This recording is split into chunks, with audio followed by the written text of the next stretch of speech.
All right, guys, real quick, I want to go over our sponsors. First up, Healthy Made Easy by Mitchell Thompson. Phenomenal book, making nutrition and a healthier lifestyle, very simplified. Go check it out at Barnes & Noble, Amazon. Also, he has a gym that's open, Combat Cardio KC. They go hand in hand. If you're trying to meet fitness goals, trying to have fun workouts, that's the place to be. They'll get you right over there.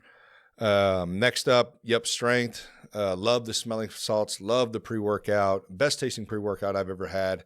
The smelling salts are a hit with everybody. Really does wonders for you during the middle of a hard set. Love what he's doing over there, John. Doing a great job. Our last one, Jit Head Athletics. Jeremy, he's doing a great job with that company. Rash guards are fun, good material. They're doing cool stuff over there. All the TBAP merch is over there. If you guys want to help support the show, I greatly appreciate it. We got rash guards, t-shirts, head on over there. It really helps get the name out. So yeah, thanks again to all our sponsors. Thank you to everyone who watches and listens to the show. Please, if you could, like, share, subscribe. It really helps out. And yeah, we'll get back to the show.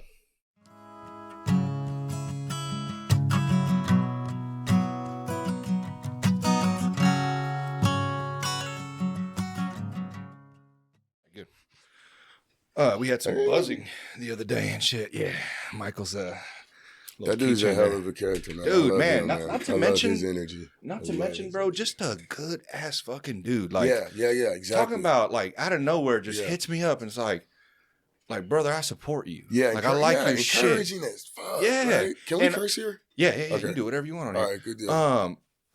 I looked at it like I thought I was a supportive person, but he really made me think and change some shit about myself. Like, damn, can I do a little bit better? Yeah, can I do a little bit more? Yeah. Like, am I being lazy when I'm coming across somebody's videos and I've been watching it for half an hour and I didn't hit the like button, or I didn't at least try to share it, or you know what I mean? Yeah. Something, you know? Yeah, I feel you on that. And so he really did change my mindset. And I told him that, man. I'm like, you know, dude, I was like, the way you are, man, that shit's gravitating. Mm-hmm. And if you continue that and keep doing that, I think other people will start doing the same thing. And then if we keep doing that and we create this little universe, you know, kind of like you got this expanding community that just kind of like the Pay It Forward movie. Or like what Rogan did. That Rogan sphere, he did the same shit. All them comedians, all those people, they came onto his show, and now they're all successful. They got businesses, they're doing well. And I'm not saying that. I mean, we all want to be that, right? I mean, you know, to an extent, you know, depending on what level you want, depending on the individual. But it's the fact of like he brought people that helped bring him up, and he brought him up, and they all shared love, and they all were able. That energy that is the strong. Goal. Like that is the. I mean, like I don't want to get into the interview, but like that. Yeah. That's kind of the point of what I do, and sounds. I mean, obviously, it sounds like that's the point of what you're doing, right? And, and when it comes to podcasting networks, that tends to be the point in general. Of podcasters, they all want to. I don't know, create a network and talk and have a conversation and make awareness and make things happen. So, right. You know what I mean? It just, I don't know, it makes sense because we're all uplifting each other. We're talking with each other and promoting each other and having the conversations that need to happen with each other. So, exactly. I mean, I don't know, I feel like it's almost guaranteed here in KC just because of we're at the baby stages right network now. And the building stages, right? Yeah. Yeah. But it's, I don't know. You can just feel it turning the corner because there's so many everywhere you look up. There's so many different. I don't want to say types of podcasts, but podcast personalities. Their approach, like your approach to your setup, way different than mine. And yet, you know what I mean? Like I see quality in both. So yeah, we got to. Oh, okay. Yeah, I didn't want to like bump that and shit. Nah, you're all good. You're all good. I got a mess on the table, man. I gotta Have you figure out taken a shot from all of these? Yeah. What is this one? What is that? That's just whiskey. Okay, some honey whiskey. Okay. Yeah, that's honey whiskey, and I don't know, some tequila shit right here, and some Jack.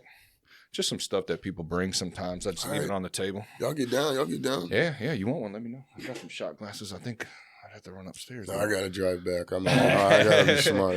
But dude, you gave me this. What? So what is this? So that is my wife is a Canna chemist, Canna chef, and that is her Slade line. So the company is called ThraxX Pastry, and that is basically a edible beverage. It's the best way to put it. How much is in this? 50 milligrams. On the back, it'll show you 50. Oh, okay. Yeah, it's label right there. That's considered, that's her Slade line, SLAY apostrophe D. I gotta make sure I spell it right. But yeah, it's 50 milligrams. That's giggle juice. So that's like. Do I gotta be careful? I mean. I'm gonna take a sip. You're pretty comfy. So, you know, I don't know. Are you going anywhere? Nah, you'll be good. But I also don't want to lose my train of thought here on the podcast. All right, so don't. I would stick with the sip. You know what I mean? I usually tell people. Damn, that's good. Yeah, and that's the danger, man. That's even me as someone that's like. I'm trying to think of what I'm tasting here. Some green apple or what is that? That's tropical? I'm going to let her call it out because I'm terrible at the name on Mango pineapple. Okay. Okay, that's good. Yeah, I like that. That's the favorite flavor. That was way out when we were green apple. We got an apple one. Apple one is my second favorite. That one's fire. No, that's good, man. I like that. And that just has THC or is that CBD? THC? Yep. Okay. Yep, straight So up THC. Is that like an indica or a sativa? It is a hybrid. It's made of black garlic. Okay. I got a question. Is that shit real? What? Indica, sativa, and hybrid stuff? Yes. Yeah. Because I hear conflicting arguments on that. So, because I'm a sativa guy. I mean, at least that's what I think I am. That's all I smoke. Well, you would. So the difference between the two, you would know eventually, right? If you're smoking sativa, I just don't know if sometimes it's anecdotal. You know, like I'm thinking, like because they tell me this is indica, so it's going to do this and this. Here's a fun fact: it's very hard to get a pure of either side, right? Right. It's hard to get a pure sativa. Yes. It's hard to get a pure indica as well because it's generally hybridized. Yeah. Even when they call it one thing, look at the percentages. It's really not. Everything is a breed off of two plants. Really? Well, yeah. Everything's that. Yeah. So maybe that's where the arguments are coming from. That's where it comes from. Oh, okay. Gotcha. Yeah. Well, that's where I've heard it from, talking with our folks and shit. That's usually like, all right, well, because we have, people are like, they'll ask that question, is it sativa or is it indica? And we're like, well, this is what it is. But at the same time, they're like, well, yeah, that's what we end up saying, like, yo. Right. But to your point, though, like, yeah, it could be anecdotal. I don't know. I've hit a couple blunts that have like literally put me on the couch. You know, like now I'm chilling. I'm not gonna do much. And then I've had a couple blunts where like I feel like going. Well, I ain't never. I don't know about none of that shit, but nah. Yeah, because I feel like still with the sativa, I still like hit them moments where if I smoke a little bit too much, it gives me that little like I'm feeling a little lazy. I'm feeling a little comfortable. Well, I want to go sit down and just chill, maybe fall asleep. So. Maybe, and it probably just depends on the dose too. I think that's the biggest thing that people fuck up on is the dose. Right, that's what it is. For me, you can't smoke a blunt's worth of anything, expect to get up and go run around, right? Right. Even you, like you smoke a lot, right? Yeah, I would. And even a whole blunt that'll set you back a little bit.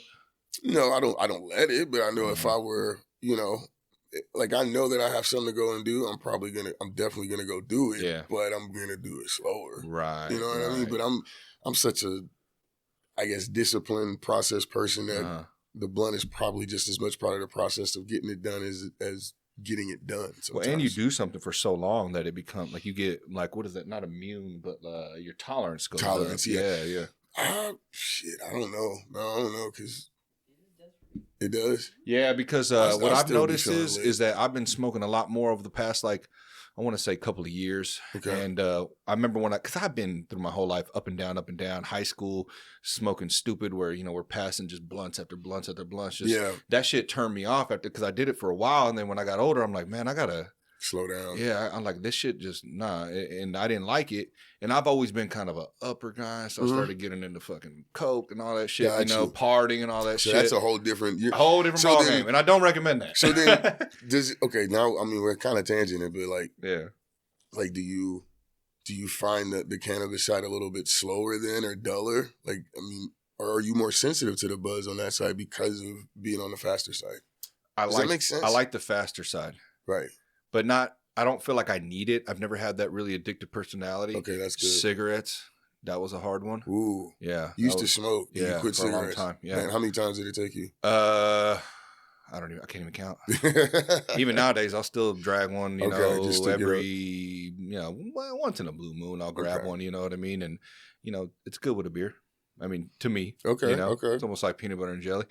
But I mean, we all have our vices, right? That's a good one. That's a good analogy. I like that. But yeah, man, it's like I don't know, man. You know, but what I found is on the uppers, man, it's just like you just start talking and talking, and you don't shut the fuck up. You know, you guys starting businesses and shit together. They ain't never gonna go nowhere. You know what I mean? So many endless ideas that should never. It was fun. I'm not saying it's good.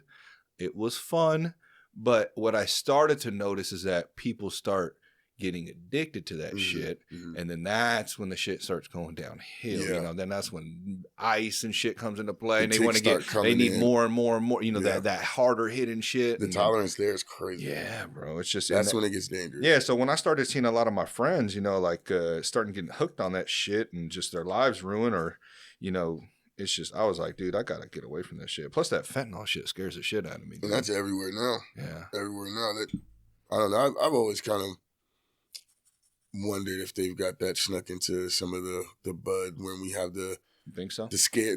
Well, you know, like I don't see it or hear it or whatever, but, you know, you hear so-and-so passed out or this strain of such and such came out tainted from such and such happened. It's kind of like, yeah. When has there ever been any kind of problem with bud except when dispensaries got involved? So it's kind of like, did somebody sneak some weird shit into the mix or something? Like, how does this happen? Like, you literally knew, like, with weed, you could smoke it as much as you want because at some point you're going to pass out. Right. You know, exactly. Yeah, and that's what's like. That's in everything, though. That's even like fruit and vegetables. But once you start adding chemicals into the mix and now you're dealing with street level stuff, it's not long before whatever is the going cut, whatever is a going step on, then, you know, is mixed in, and fentanyl is the one, right? So, and the sad thing is, it's not even just street; it's in our even supposedly regulated companies as well. You see what I'm saying? That's where it's like, man, what the? That's when you start seeing the dollar become evil. Well, and that's, you know, yeah, the root of all evil, as they say. But no, I mean, but then. I would think like growers would have a good chance in this kind of, you know, if that were a real scare, then it was like, okay, you might see more folks like reaching out to their home grows or their personal buddies that have grows, ops and stuff like that. So, but that's kind of going quiet though in a way too. Like, I don't know how, what's the word? Profitable the cannabis industry has really been overall for people, I wonder. Because we're in like, what, year 2 or 3? Of being recreational? Yeah. Yeah, it was what? It went in 20, was it 22 or 23? I don't even remember. 22. I feel like February 22 Isn't that insane? Yeah. Like 2022. Yeah. It took 25. that fucking long, dude, to say that, yeah, it's all right for you to smoke, you know? Big government said it's all right now. Now we're good. Man, we got a running joke. The dudes in the suits said it's all right. Right. 71 just not even 71, but just driving around, man. There's, and it's not like I'm sitting here just blazed and stuff, but damn, man, I smoke weed and I see so many people do random dumb shit, and it's just like, you're probably sober right now, and like you're driving like a fucking idiot. Yeah. It's just like. Right, we're the stoners. We're the fucking irresponsible because I think fuckers. it depends on the individual. Even Dr. Carl Hart says like he does heroin. I don't know if you've ever seen him before. He's like a doctor, and I. Granted, you got to go look him up, but we got to start getting a laptop, Dom. That's what we need next. Oh, so we for can like start, research and shit. Yeah, so we can start fact What is checking. that joint? Is that like a reading pad or? Yeah, it's my Remarkable. So like I like to write. I don't like to type. Oh, okay. So like this one has a mixture. See, I have my notes right there that I've written by hand. Got you. Okay. But then I also have my text and shit like that. Stuff that I copy and paste, stuff that I'll type up, and I can just transfer it over. Yeah. Yeah, no, it really comes in handy. Is that an Apple system? No, it's Remarkable. It's its own. It's its own thing. I think it's its own thing. I don't know what type of. I don't know if it's PC or Apple or maybe I think it's their own. I don't even know what you would call that. That is fire. Software or whatever. For the non-technology guy, man. Yeah, I definitely I've gotten into it over the last since I started Purple Pill. I think, and me and the guys I did it with in 2021 or 2020, something around there. Okay. During COVID times. Okay. But yeah, so then I just started looking at.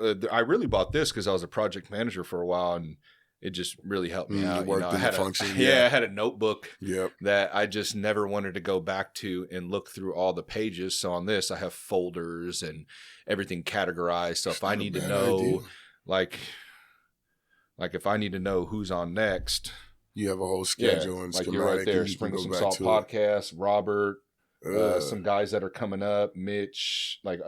I have all the guests that I've had on here, and I still have my notes on there. Okay, so. You're on what, episode 80? What? How many? No. I'm only on. I think this will be 57. Okay. I was thinking 82. I'm that's mixing them up. That's probably John. Yeah. John's on that. I was gonna ask at 57. How do you continue finding your guests? Like, what's your network process of finding people? Instagram, really? Mainly. Yeah, like I'll look on Instagram. I'll type stuff in the search bar that I'm interested in, or now I think I've got my algorithm set up so much that just cool people come on to pop up. Yeah, they just start to pop up, and then a big thing too is I go through friends lists. Okay, so I'll look at somebody like I'll look at yours, or I'll look at because after I interview Michael's. you, I know you know some cool people, so I'll look through that, and but it's like it's almost now like a 50-50.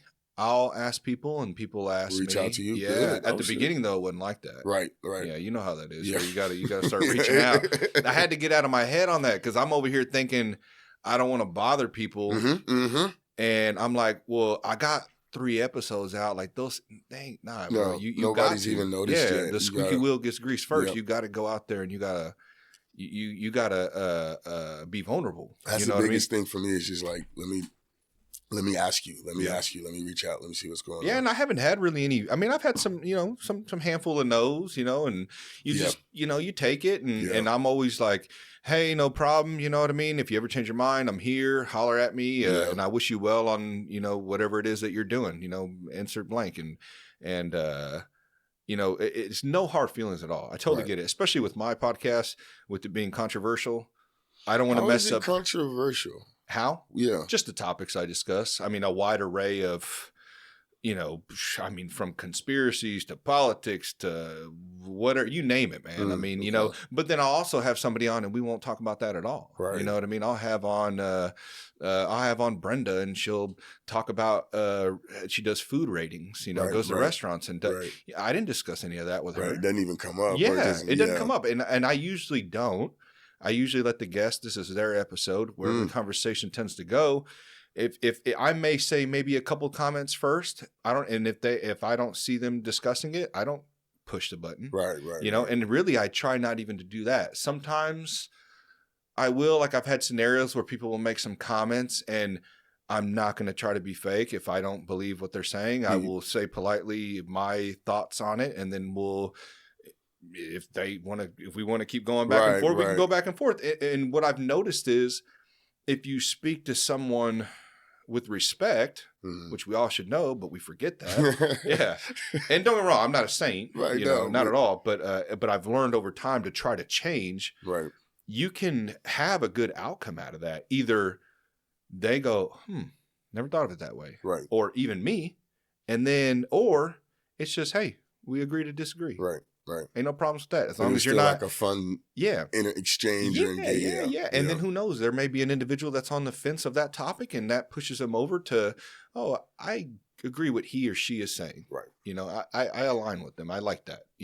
And in reality, I mean, kind of how my, being libertarian based, and I believe that everybody should be entitled to their self and their property. That's the biggest thing. It's like, as long as you're not hurting people and you're not, let them live the way they want. You know what I mean? Self-realization or yeah. Well, if you think about it, the reason why we're fighting is because we're trying to tell everyone what to do. Like, I don't like what you believe in. You don't like what I believe in, but I want you to believe what I believe in. It's like, well, guys, if we get government out of all of our houses and our lives, we wouldn't have this issue. You can go do whatever you want, right? As long as you're not hurting anybody. I mean, simple as that. I don't disagree it's with not that simple, at all. but it's. But no, sometimes you know what though. But sometimes the simplest, the more complex things can be explained with the simplest answer, and then you can expound from there and figure out how to complicate the fucking answer if you need to, right? But sometimes it's just as simple as stop this, don't do that, exchange this, remove this, add this, right? Yeah. I think the complication is, I think a lot of us are actually more alike than what we think. And I know people think I'm wrong on that. There's some people out there, But I've talked to a lot of people from all different walks of life and all different beliefs, and I haven't had any issues on this show. I mean, granted, you could say, well, they're in your home and they're going to respect your home. I mean, they don't have to if they don't want to. And Especially I would love to have a studio so it's neutral ground, to be honest, you know? So if you keep going, it'll happen for you. Anyway. Yeah. So hopefully that'll eliminate that response of that, because I do, man. I feel that there are more good, rational people in the world than what we're seeing on social media. That's my thoughts. But we're on fucking social media so much, we think that's what the world is. I think social media is a terrible, terrible example of, I don't know, you know, because honestly, it depends on your feed, on your algorithm, right? You know what I mean? Because if you look at a couple bad things, it's just going to give you bad. It's just going to keep feeding to you. If you keep looking at some, you know, I don't know, kittens and rainbows, it's going to give you some kittens and rainbows and positivity and light and stuff. Yeah. So, you know, I think we can easily get lost into the vibe of like, oh, this is what the world is because that's what it's showing you. But I don't know. I'm also a believer that, you know, you can think, you can actually create your own reality. You can manifest. So, I mean, even if, I think we are more alike than we like to believe. And I think a lot of people are stuck in the idea of not wanting to be alike either, too. I don't want to be like that. You know what I mean? Well, I think also human beings have a hard time with things they don't understand, you know? So if it's either culture or ideas or whatever it may be, if it's something that they don't know like really much about it, they get scared. Yeah. They're like, no, that's not normal to me. That I've never seen that in my life.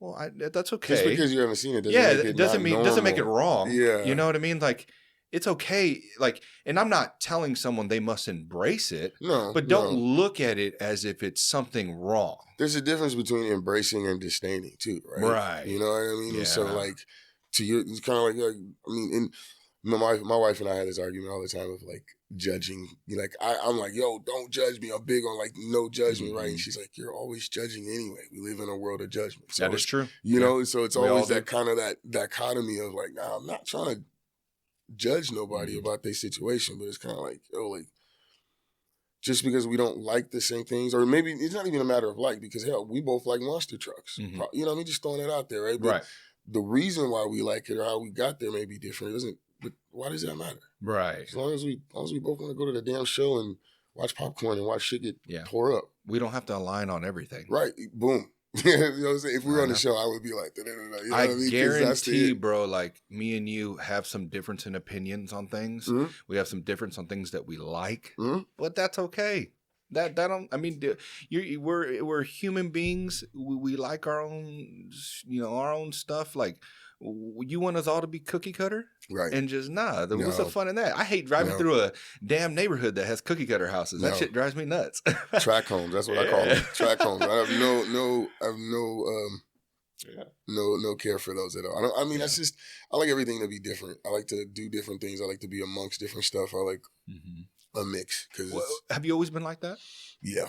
I've always wanted to be different. You know, good or bad. It's like, nah, I don't want to. I mean, not like in a way of like trying to get attention. It's just I just naturally didn't want to do what everyone else was doing. And it may have been just from being fucking poor. I don't know. Where like. But you know how some people, they're just stuck in their ways. Like they're still the same when they were 15. You ever meet those people that like never grew up? Yeah. And they think you're weird because you're changing every 5 years? I don't know what to tell you, man. I know, but I've had that said to me before. It's like, oh God, Gabriel, you're something every 5 years. I'm sorry. It's like, whoa, I would think that'd probably be a positive thing. It is. Because I'm changing and growing. Yeah. I mean, I think without growth, what's the point of life? Well, I mean, you know what? It's better to be different every 5 years or every time. It's better for you and I to be different every time we run across each other than to be in the same damn fucking situation. Because usually that's what they're like, oh, you're still in some fucked up mode. Right. Or you're still in some doing the same thing. And I mean, I don't know if that's... if you met me in a good situation, in a good, consistent situation, then yeah, maybe I am still doing that thing. Like someone met me 5 years ago. I'm still doing the same job that I was doing then. But I'm also not everything is going to change. Yeah, you know, there's some elevation or some adjustment. Like, damn, I don't want to just do that for the rest of my life, right? So I don't know. There's an angle where people have to allow you to like, you just gotta grow. Like, damn, I don't want to read the same book. I've always said this. I wish I could live 1,000 lives because, like, there's like, bro, I wish I could live. Would you be a vampire? I know that's a wild ass tangent. That is question, a wild ass. I don't know, man. Would I be a vampire? I don't know if I'd want to live forever. See, I guess I say that now that I'm young, but when I'm older, I'm sure I'd probably be like, I've always wanted to. So, okay, real quick. I know I'm not supposed to talk into the mic, and I'm kind of chilling right here. So, am I giving good? Okay, cool. No, you're good. Just keep a decent distance to it. Yeah, these are real sensitive. Yeah. But no, I don't know. Vampire? I don't know. Live forever? I mean, you have a chance to die. Am I sparkling like in Twilight? Hey, I ain't gonna lie. I'm gonna say it right here. Twilight was kind of lit. I ain't gonna lie. No, I watched. It's kind of a cool. It's kind of a cool series. The books were good. The movies were good. I fucked with them. They were fun. Yeah, I mean, they're like a comic book vibe for me. I'm big on comic books. I'm a nerd. At the end of the day, man, I'm a nerd. Dude, but ain't nothing like Blade. There's nothing like Blade though. Yeah, the original. Talking about vampires. The original. Yeah, like that's. I know Joe Rogan always talks about that opening scene, the first one, where he walks in and they're at the club vibing. Oh, yeah. He just fucks them all up. Man, everything, I don't know, Blade, like that makes vampires cool. I know. Really they said they're coming out with a new one. A new Blade? Yeah, I can't remember who was the actor. Mahershala Ali, I'm going to fuck his name out. He was going to be in it, and then there is Scuttlebutt Hullabaloo with Wesley Snipes, so kind of got scrapped, but I don't know. Yeah. We'll see. I mean, I'm not a type of dude, like, I know people are like this where they're like, well, and it's okay. I'm not, trying to talk shit, but I try to give it a chance because everyone always wants to knock a remake. Right. But sometimes remakes are cool. Like, I loved Jumanji when I was growing up. I used to watch that fucking movie all the time.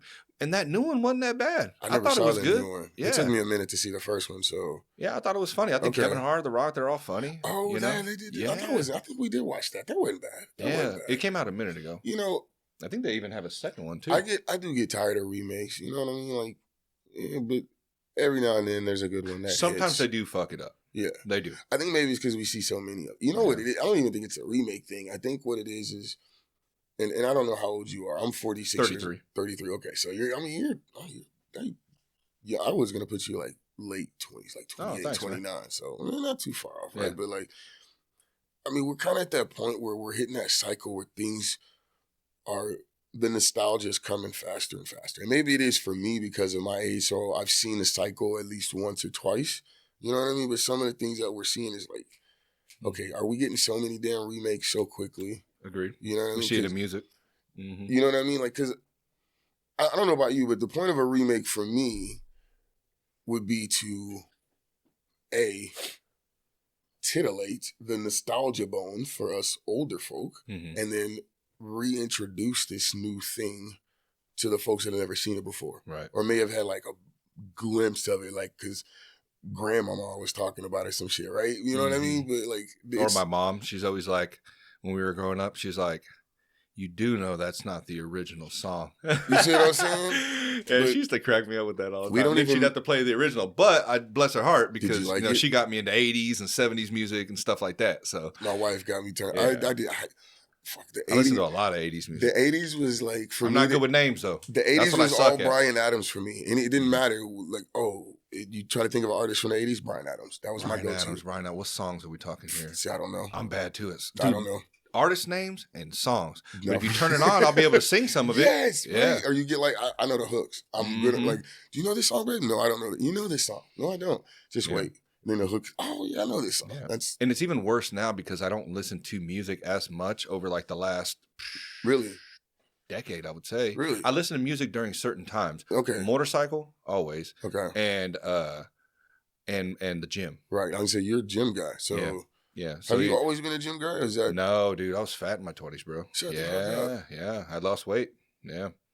Yeah, not like I wasn't huge. When I was Right, not huge, like but 600 I was pound probably life. like 40, 50 pounds overweight. Yeah. Okay. Yeah. Still, you know, I didn't feel comfortable, and you know, had to really wanted to work on myself, and I changed. I want to say when I was 27, I started to change. Get a little better. Right? Yeah, but that man, seems to be the age. it was a roller coaster, Yeah. dude. And even now, I still fluctuate every now Do and you? then. You know what I mean? I get lazy and have my lazy periods, and got to hop back on the train. So. The lazy gets easier as you get older. Yeah, you have yeah, to be dude. like firmer on discipline. Dude, physical fitness has really changed my life, man. You know, I'm not. You can do whatever you want with your life. You know, I'm not like trying to push it on you. I would highly recommend it if you ask me for my personal opinion, but. It's sharpened everything for me. You know what I mean? I got out of that state. You know, I was sad, man. You know what I mean? And I didn't, as a man, I didn't feel like I was doing a service for my children and my family. That's just how I thought, you know? And once I switched that up, it really helped me in a lot of different things, man. Work, self-esteem, personally. Just the mentality shift. Energy to play with the kids, you know, and stuff like that. And because it would have only snowballed and got worse if I wouldn't have changed it. You know, I like to eat. I love to eat. Okay. Oh, man, dude. Okay. And I'm not picky, so that's even worse. Oh, snap. Okay, we can have some good meals together. Yeah. I love, dude. What I like to do is some of my favorite things is to drive, like, random restaurants I've never been to. Pop in and see even if I don't even know what type of food it is. Okay, so Giovanni's. What is that? Is that Italian food? Okay, any good? Yeah, they're good. All right, I've had them. All right, I'm not like big on like especially right now, like big on all the pasta and stuff like that. I love pasta, but I try to stay the carbs, dude. It was the carb. Once I cut the carbs, bro, that's when I started seeing the weight drop off. Okay. Shout out to Mitch. Thank you for that. So you stay with Yeah, because I used to think carbs is what gave you energy, and it does. Right. You can get it either from carbs or fats. Right. And once I started, and I always thought, you know, we were always cutting the fat off the meat because that's what we grew up. You always seen that. Cut it lean. Yeah. And once he educated me on that, I was like, oh, you're supposed to eat that? He's like, yeah, that's where you get energy from. You can either get it from carbs or fats, and fats are healthier. Oh. Which is in my mind, I didn't. You know, you grow up on the public education system. You think of the pyramid.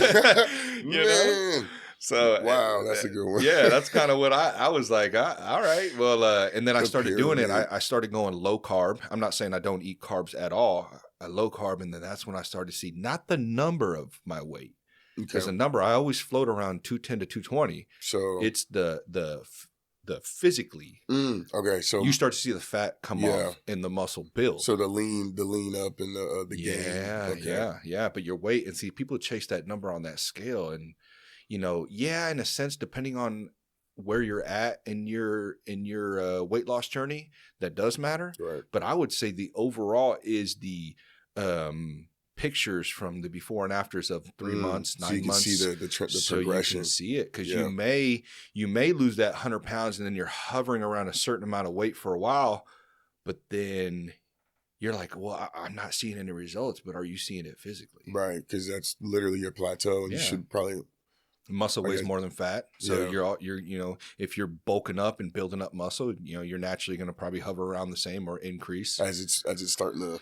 See, I like working out, and then I like the feeling of it. I'm not gonna say I work out. I do push-ups every day. Hey, that's really what that's better than nothing, man. That and playing ball. Yeah, like don't knock yourself on that. No. It's just physical activity. You don't have to go in there, and you don't have to. Be this bodybuilder or whatever, move around, go do something. Dude, you don't even need weights, bro. You just need your body weight. Yeah, that's it. And you can get pretty far. Because be honest with you, in that book right there, that Healthy Made Easy book, that's where I learned a lot of that shit from. That's Mitchell Thompson's book. Okay. Yeah, and he explains that diet is the most important part of all of it. Okay, like he would argue, probably, I don't want to speak for him, but it's probably 80% of it is diet. Is what you eat. I mean, that's what it comes the down other to. way around. They think diet is important, but also movement and motion. Yeah, but I think he would argue that's the smaller portion of it. Right. Okay. It's what you're putting. You are going to be what you are putting in your body, and if you're putting in food that is processed and no nutrients available, your body's not going to be able to. It's not going to get anything good. Yeah, you're going to start fucking everything up, man. You know, and everything's going to become imbalanced. You know, your body's going to start storing shit. You know, there's all sorts of different factors, dude. And then the physical activity side, I believe, is important as well. But if you look at from the broader aspect of it, it's the diet that's the biggest thing. Because you see a lot of people like me. I used to work out a lot, and I would always get joked around with like, "Man, you don't look like you work out all the time, bro." Right. And I'm like, "Man, I've been working out for years, dude." And there's some other stuff involved that I talked about as well on the podcast too that I've helped change, hormone imbalances and stuff like that, low testosterone. But once I started seeing, I got to get my diet on point. I'm 33. I'm not 21. I can't, like some of my buddies at the gym. Right. It's like, yeah, they can eat like that because they're 21 years old and they still look good. Yeah. But that metabolism and just that age itself. And I also think too, like we think that when you get older and your metabolism slows down, but I think there's a lot of factors playing into that, and you can actually reverse that. How so? It's just going to out of my expertise, Phil. But you think Mitchell Thompson's the guy you got to hit up, man. I'm telling you, man. Read the book. He's got a pretty neat gym over there, Combat Cardio KC. I've heard of them. I've probably heard of it through you. Okay. Dom, you like it, don't you? Yeah. He's there all the time, man. Okay. But yeah, like they don't. Is that how you guys met? No, I've known Dom. Shit, how long we know each other, Dom? 6th, 7th grade. Yeah. Oh damn. Yeah. Holy shit. Yeah, a long time, man. That's hard. And we actually, me and him, a funny story about me and him is that, like, we weren't like best friends all throughout that time. Me and him have had like different periods of we did our own life. Yeah. You know what I mean? But it's always been with me and him, like when we get back together, it could be 5 years, and we just talk like as if we've seen each other yesterday. Yeah. That's hard. Okay. Yeah. Shout out to y'all. Yeah, and he actually hit me up, and we've been connected more, and we've stayed in contact. What, the last, like, I want to say 3-4 years we've been staying in pretty regular, decent, like 3-4 months contact. Yeah. And then like the past, I don't know what year we've been just talking more, and then he got did you see Mitchell on my podcast? Or did you 2 episodes ago, but not the original one? No, yeah, right. But that's where you met Mitchell, right? That's where you kind of heard about Mitchell. When you went to his gym. Right. Okay. Yeah. So he's seen it on my Instagram where we were doing the workout together. Yeah. Yeah. So I went up there to try it out because he just opened it, and I was thinking, I'm like, man, I've hit mitts, I've hit the bag, I got some here at the house, right. I do jiu-jitsu, and I'm in good shape. Right. Man. He took me for I don't even know what to say, man. I was on the floor sweating, like just wrung out my shirt. Damn. Like that type shit, like that Canelo shit where he wrung out his shirt and all the water came out. How long of a workout was it? Like 33 minutes. Damn. Or 34 minutes or some shit. What is it now? 30-something minutes? Damn, you kicked your ass. Yeah. 35 minutes. 35 minutes? I'm going to grab another water. No, you good. You good. But yeah, no, he it's like a mixture of working out with weights and like sleds and bags and mitt work and all sorts of shit. What's mitt work? Or how is that like just boxing? Oh, yeah. Okay. Just hitting mitts with him. He'll hold mitts and shit. Yeah. Huh. Yeah. So it's cool because you're not doing that just lifting all the time. Yeah. That shit gets boring. Even I get bored of that shit. The only reason I do it is so these dudes at the jiu-jitsu gym don't fuck me up. Yeah, it seems like I gotta build up. Yeah, you gotta be strong, man. Shit, you get thrown around. I just added kettlebells. Like all I really do is push-ups. That's kind of like I'm not really a gym guy. Push-ups are good though, man. Yeah. It's kind of the push-ups, body weight squats. You get a pull-up bar. That's the thing. I go to the park for that. I like to play ball. That's really my other thing. My other like health is. Bro, have you seen some of those people at the plaza working out at that park next to the plaza? Oh, the Randy? Yeah. Yeah, they got all that workout. Like them dudes out there that are all buff as shit working out in the middle of the park. Yeah, I was like, damn, dude. I was like, that's all you need. Look at them. Yeah. That's really my goal is to be able to do the pull-up bar as much as I can. I think I can get like 5 right now. Yeah, no, that's which good. is not bad. If I talk to my son, he's like, nah, you're doing good. Yeah. You're doing good. Yeah, I can only get 10 a set. Yeah, I can get like 10. Maybe if I actually try, I just do like around 10 to 12 a set. I do 3 sets. Oh, dude, that's so good. All right. I could probably do, maybe if I tried, maybe 15 to 20. I don't know. But I don't care. You know what I mean? Right. I just do what feels right. What feels good. What if I'm seeing results, and then I'll tweak it from there. You go from there. Yeah. Dude, to hop back on this though, your guys' company here, what is it called again? So that the company is called ThraxX Pastry, but the drink is called Slade. Yeah, because I wanted to know a little more about it because I heard it on Michael's podcast, which is a great podcast. I don't know if I can't remember. It was been a while since I watched you on I-70, but did you mention it on that podcast as well? I did as well, so you had it back then. Yeah. So what all do you guys offer? So from the ThraxX Pastry line, it's pretty much really the menu is your imagination is the best way to put it. Okay. So because you do the cooking. Yep. Right. She does the cooking. I strictly just do the tasting. That's it. All I do is I remember taste you test. saying like she's a chef.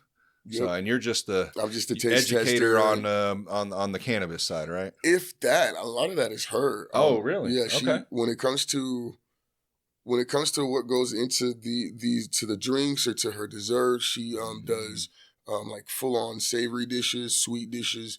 I can get an omelet, I can get a hash brown sandwich, I can get a hash brown sandwich? Yeah, Really? yeah. Sausage, hash brown, egg sandwich, straight hash brown sandwich. I can get risotto with pork belly and keep the extra fat on the side.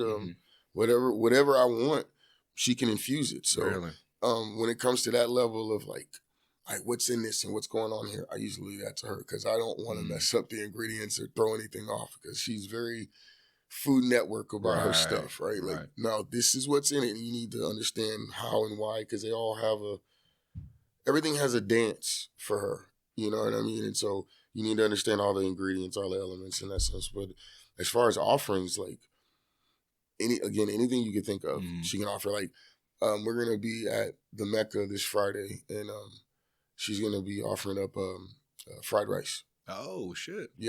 Yeah, edible fried rice. Nice. We talking about combination fried rice? Because I am a combination fried rice spicy. At Golden Sea, I think it used to be called, down there off of Hardesty.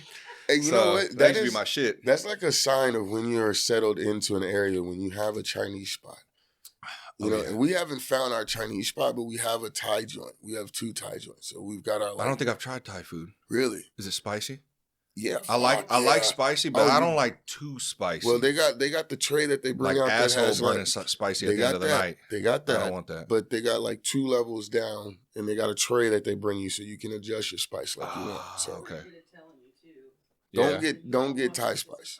If you get the Thai spice level of spice, like don't do that. Yeah. Dude, one time I went to a Chinese restaurant because I love Chinese buffets. We went there. And I thought it was guacamole that was in the freaking thing. And it was wasabi. Wasabi, bro. Ooh. I took a spoonful of that shit because I love guac. You just went for it? Bro. Oh, you bit that one. I about ran out of that restaurant. Yeah. Ooh, your face was flushed. I spit that shit out so quick. You was breathing good for a while. Oh, my God, bro. Open. Oh, my God. It felt like that smelling salts, but in my mouth. That's what it felt like. It was wild, man. Wild experience. Salts? Yeah. What do you need smelling salts for? Like if you get knocked out, I guess, right? Well, now people use it for like lifting weights and stuff like that. It's supposed to like open up the lungs, give you some sort of so push more push. Yeah. When you kind of feel that, why you want to try it? No. You sure, man? I think you'll like it, bro. No, I'm chilling.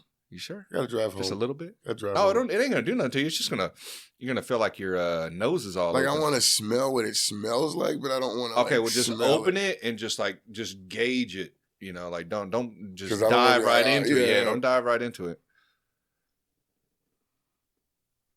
It's an old one, so. Oh, come on. Ooh, see, it ain't bad. A little cat pissy. That's what Tyler said. Yeah, a little cat pissy. he's like, bro, I smelled cat piss before. I don't need to smell that shit. That's what he It wakes you up. Yeah, it assaults the nostrils. Yeah, I think it's ammonia. That's why. Yeah, that's what it is. Yeah. Yeah, that's a waker upper. I can see that. Yeah, it is, dude. You get the flowing. You're like, okay. Yeah, and the fresher ones are even worse. So you get that. Yeah. Woo. So then you go work out. I think they take it even between sets. Oh, okay. Yeah. Helps with breathing and shit up there. Yeah. Huh? Yeah. I don't know. It depends on the individual, I guess. John Ott probably fucking takes it every hour. He's the owner of that company. That's pre-workout. Dude, that pre-workout right there, bro, and I'm not even just because they're the sponsor. Mm-hmm.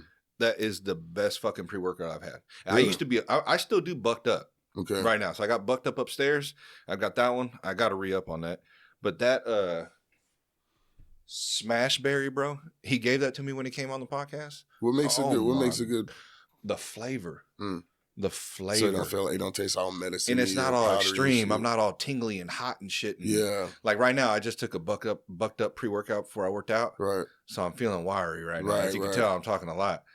But that one's like kind of just not mellow, like it gets you up, but it's like not so extreme as bucked up. As far as on too much of the caffeine. Yeah, you know? There you go. That's the word, the caffeine. Yeah, but sometimes I need, like when I get off of work and I have to work out, like I need something strong, man. I probably don't, but I like it. So get you going and pushing. Yeah. Yeah, but that flavor, man, that smashberry, I've never tasted nothing like that. It reminds me of fall time. You know what I mean? Like you ever drink, like I love Starbucks, so I drink a pumpkin spice. Yep. That just reminds me of fall, you know, and that smashberry is the same thing, man. It's just, I don't know. It's good. The fall pre-workout. Yeah, the fall pre-workout. I'm sure he would want you to drink it all year round, but a week. But yeah, I was going to ask you, the drink that I just tried right now, what is it called?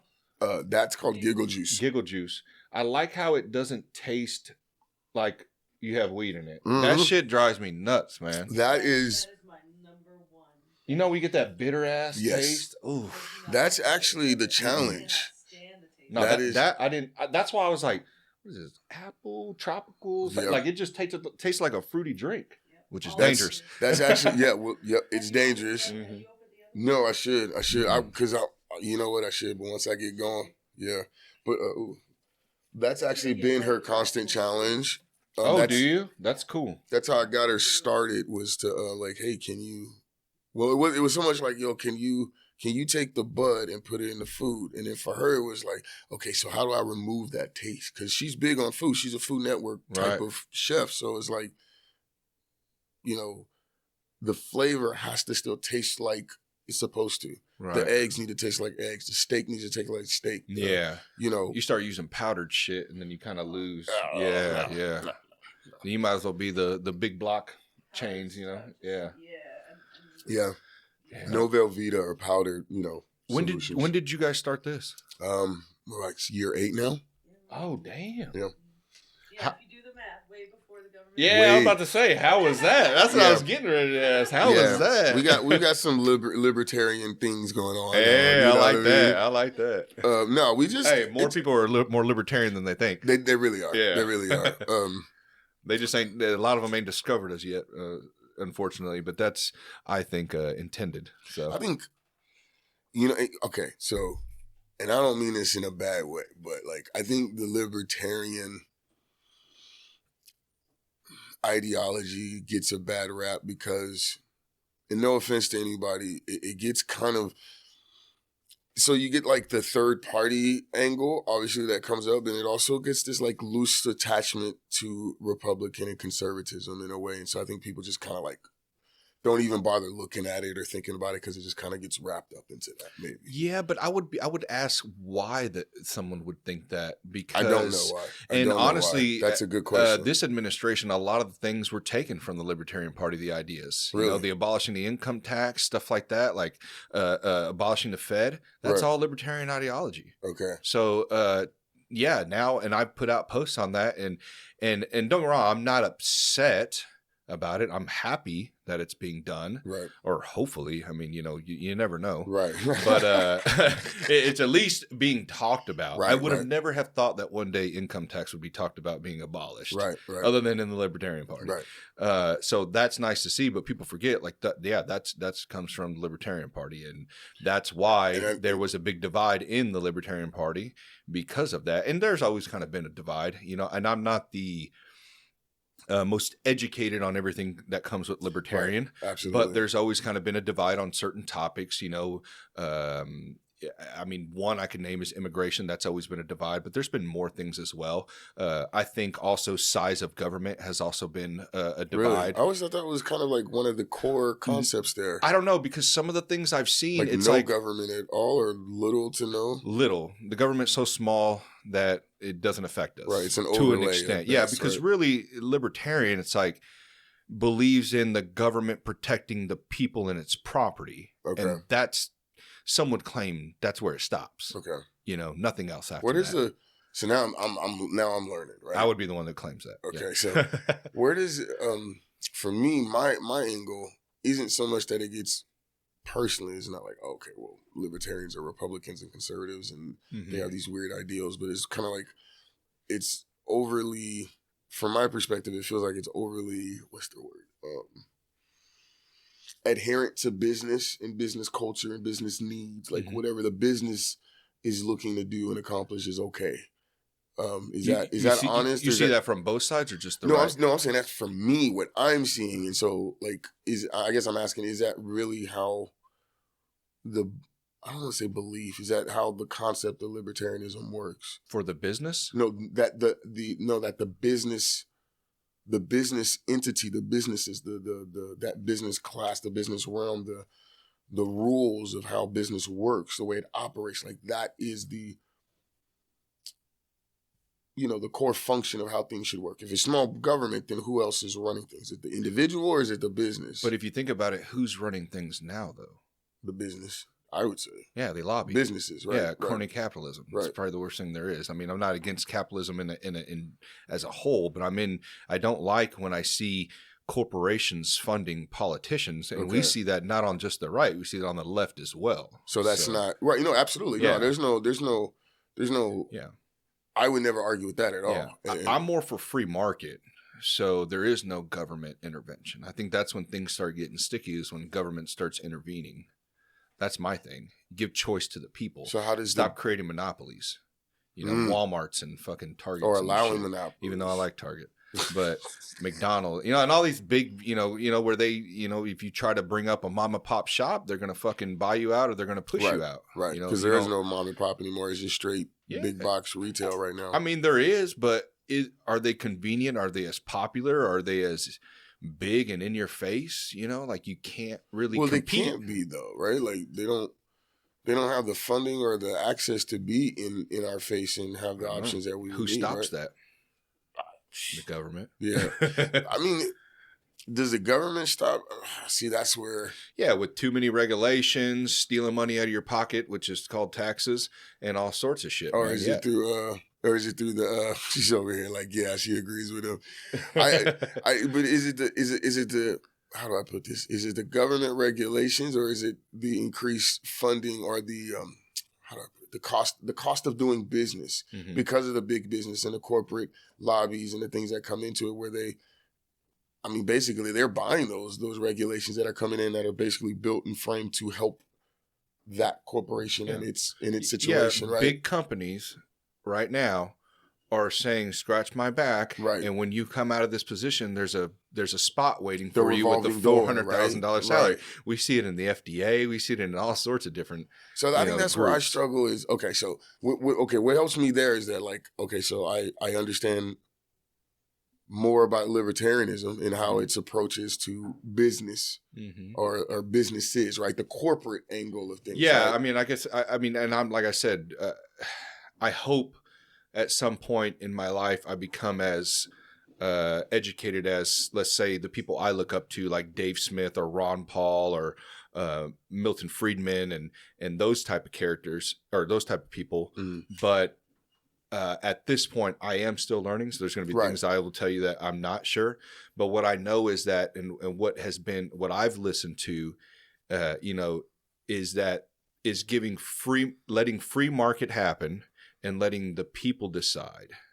And however, you know what I'd love is to have a libertarian on, but it's been very difficult to kind of find and connect. Because I've connected with them. I've sent messages to them and they're just like, well, go send an email here, go do this here. And then I do it and I never hear back. Oh. So you get the bureaucratic run around that's disheartening. Yeah. So it's like, I try to learn as much as I can. Well, that's politics though, right? Because they have to like. Well, because even in the free market, I sometimes go back and forth on that. I'm like, what do you mean? Is that too utopia? Is that real? Like, would no regulations, would that be a bad thing? Like, what if they start selling products with whatever? But then I'm like, well, Gabriel, they're doing that now. They're already doing it. So. Yeah, like there's 10,000 chemicals in our food. Like, the difference is that we're paying for it and we're getting taxed on it at the same time. And we're cornered to where we have to use those things because it's difficult to start businesses. Right. You know so that's really my thing when it comes to the regulations and shit is that these corporations come in and create so much barrier to entry that the mom and pops don't have a chance. Right. You know, and whether it be the regulations or the licensing or whatever, you also have this like ginormous fucking media machine that all of the corporations can pay into, right? And so like, oh yeah, I just seen NPR has been getting funded by taxpayer dollars. I didn't know that. Yeah. I saw that. I just saw that when you posted that.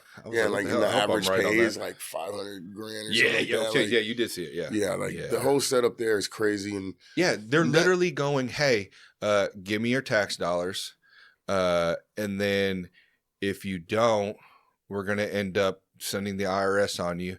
If you refuse on that, there's gonna be a knock on your door, and if you refuse that, there could be consequences behind that as well, which could be getting beat up or arrest or death. NPR is? No, if you don't pay your taxes. Oh, right. So then, after they take your taxes, they go, hey, I'm going to send it over here, and I don't give a fuck what you think. Right.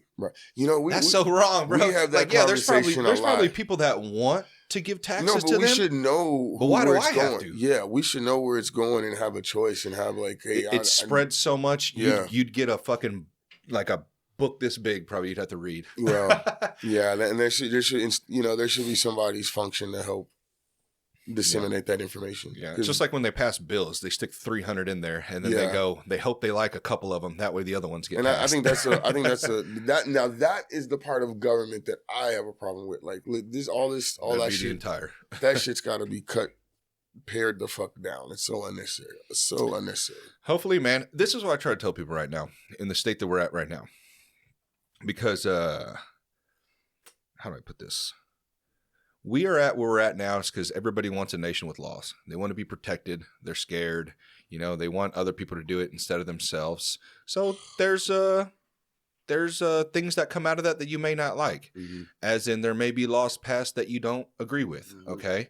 But you have to understand is there's going to be sacrifice in everything in life. So if you want a free world with less government, you know, but you have more freedom, there's going to be risk to that as well. Right. You know, you know, there may be not as many amenities that you have now, or, you know, however that utopia world would be, you know, there's plenty of videos on YouTube that discuss this. But right now, this is what we're in. This is apparently what the majority of the population wants. Mm-hmm. What they want, red or blue. So you kind of have to, and I've had to succumb to this as well, because for the longest, you know, I was pretty much I would say in my 20s, I thought I was a Republican. Then I turned libertarian. Then I was libertarian turned anarchist almost, pretty much, I would say. And not the anarchists that you've seen during COVID, that those guys are idiots. More of just wanting everything to kind of reset. Mm-hmm. Everybody.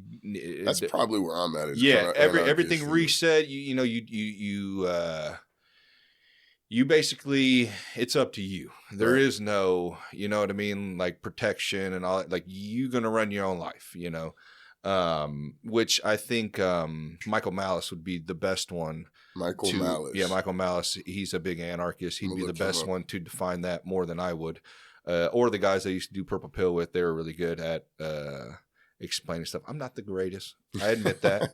But I do try to give as much as I can. Good entry to concept type of situation. Hopefully a seed just to see, like, what is this guy talking about? Right. To go look. You know what I mean? Where was I going with that? Well, we were just kind of rambling about. Yeah, but I would say... So pick your poison, okay? We're at where we're at right now, okay?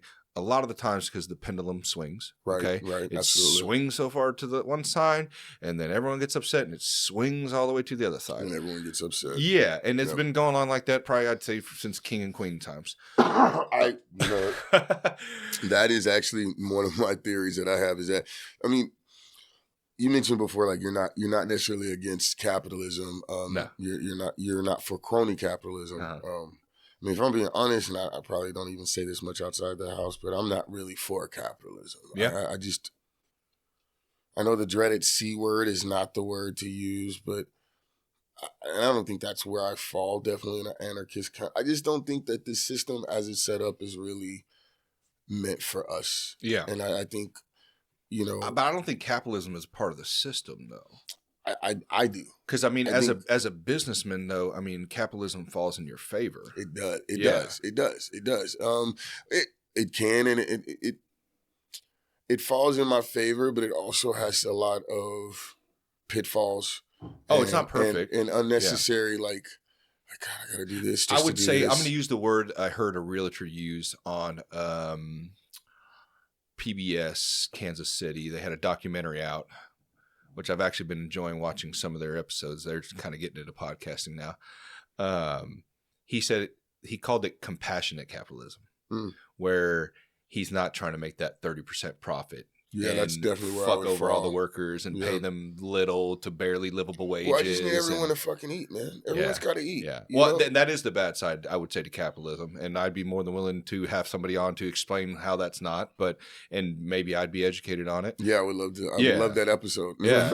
But I would say that I don't like that as well. I think that workers right now should be paid more than what they're being paid right now, Well, I think that we need to stop looking at and I would never force someone to do this because it's your company. You run it any way you want. Right. But I would say have compassion. And is it such a big deal to go from 5 million to 3 million and you have better morale in your business and you're a better person and you're doing better things for society? But that's hard to tell somebody who's got 2 yachts and a mansion and house. Well, and it's kind of like, well, I work for this and I deserve this, and it's like, no, I don't want to take your stuff away. He or she built it. Yeah, I get it. But at the same time, like, is that sustainable? Like, I get it. You got those yachts, and that's good for you. And then, like, how long are you and your family going to be able to churn out workers to allow you to continue to have those yachts? You know what I mean? At those wages, So that's where it's just like, dude, And I would say too is that, you can give to charity all you want. All these businesses like to take photos when they're giving to charity. Right. But you have charity every day. You see charity every day on your shop floor or whatever type of business, your office. Those are your people. You know what I mean? Why don't you give back to them? Instead of throwing a fucking pizza party. And man, come on. Yeah. I deal with that. I see that a lot, and me and Michael talked about that as well. It's like no bonuses this year, but we got you pizza. Yeah, it's like, all right, whatever. I mean, I don't know what type of financial situation this company's in, so I can't talk shit. But I would probably say they're not doing too bad, But I'm tired of pizza parties and yoga mats. I'm good. Good. Good. But I don't know, man. So I think there's a compassionate side to capitalism. I just think it depends on the person. And what's sad is that, and I'm not saying all businesses are like that. There's a ton of great businesses.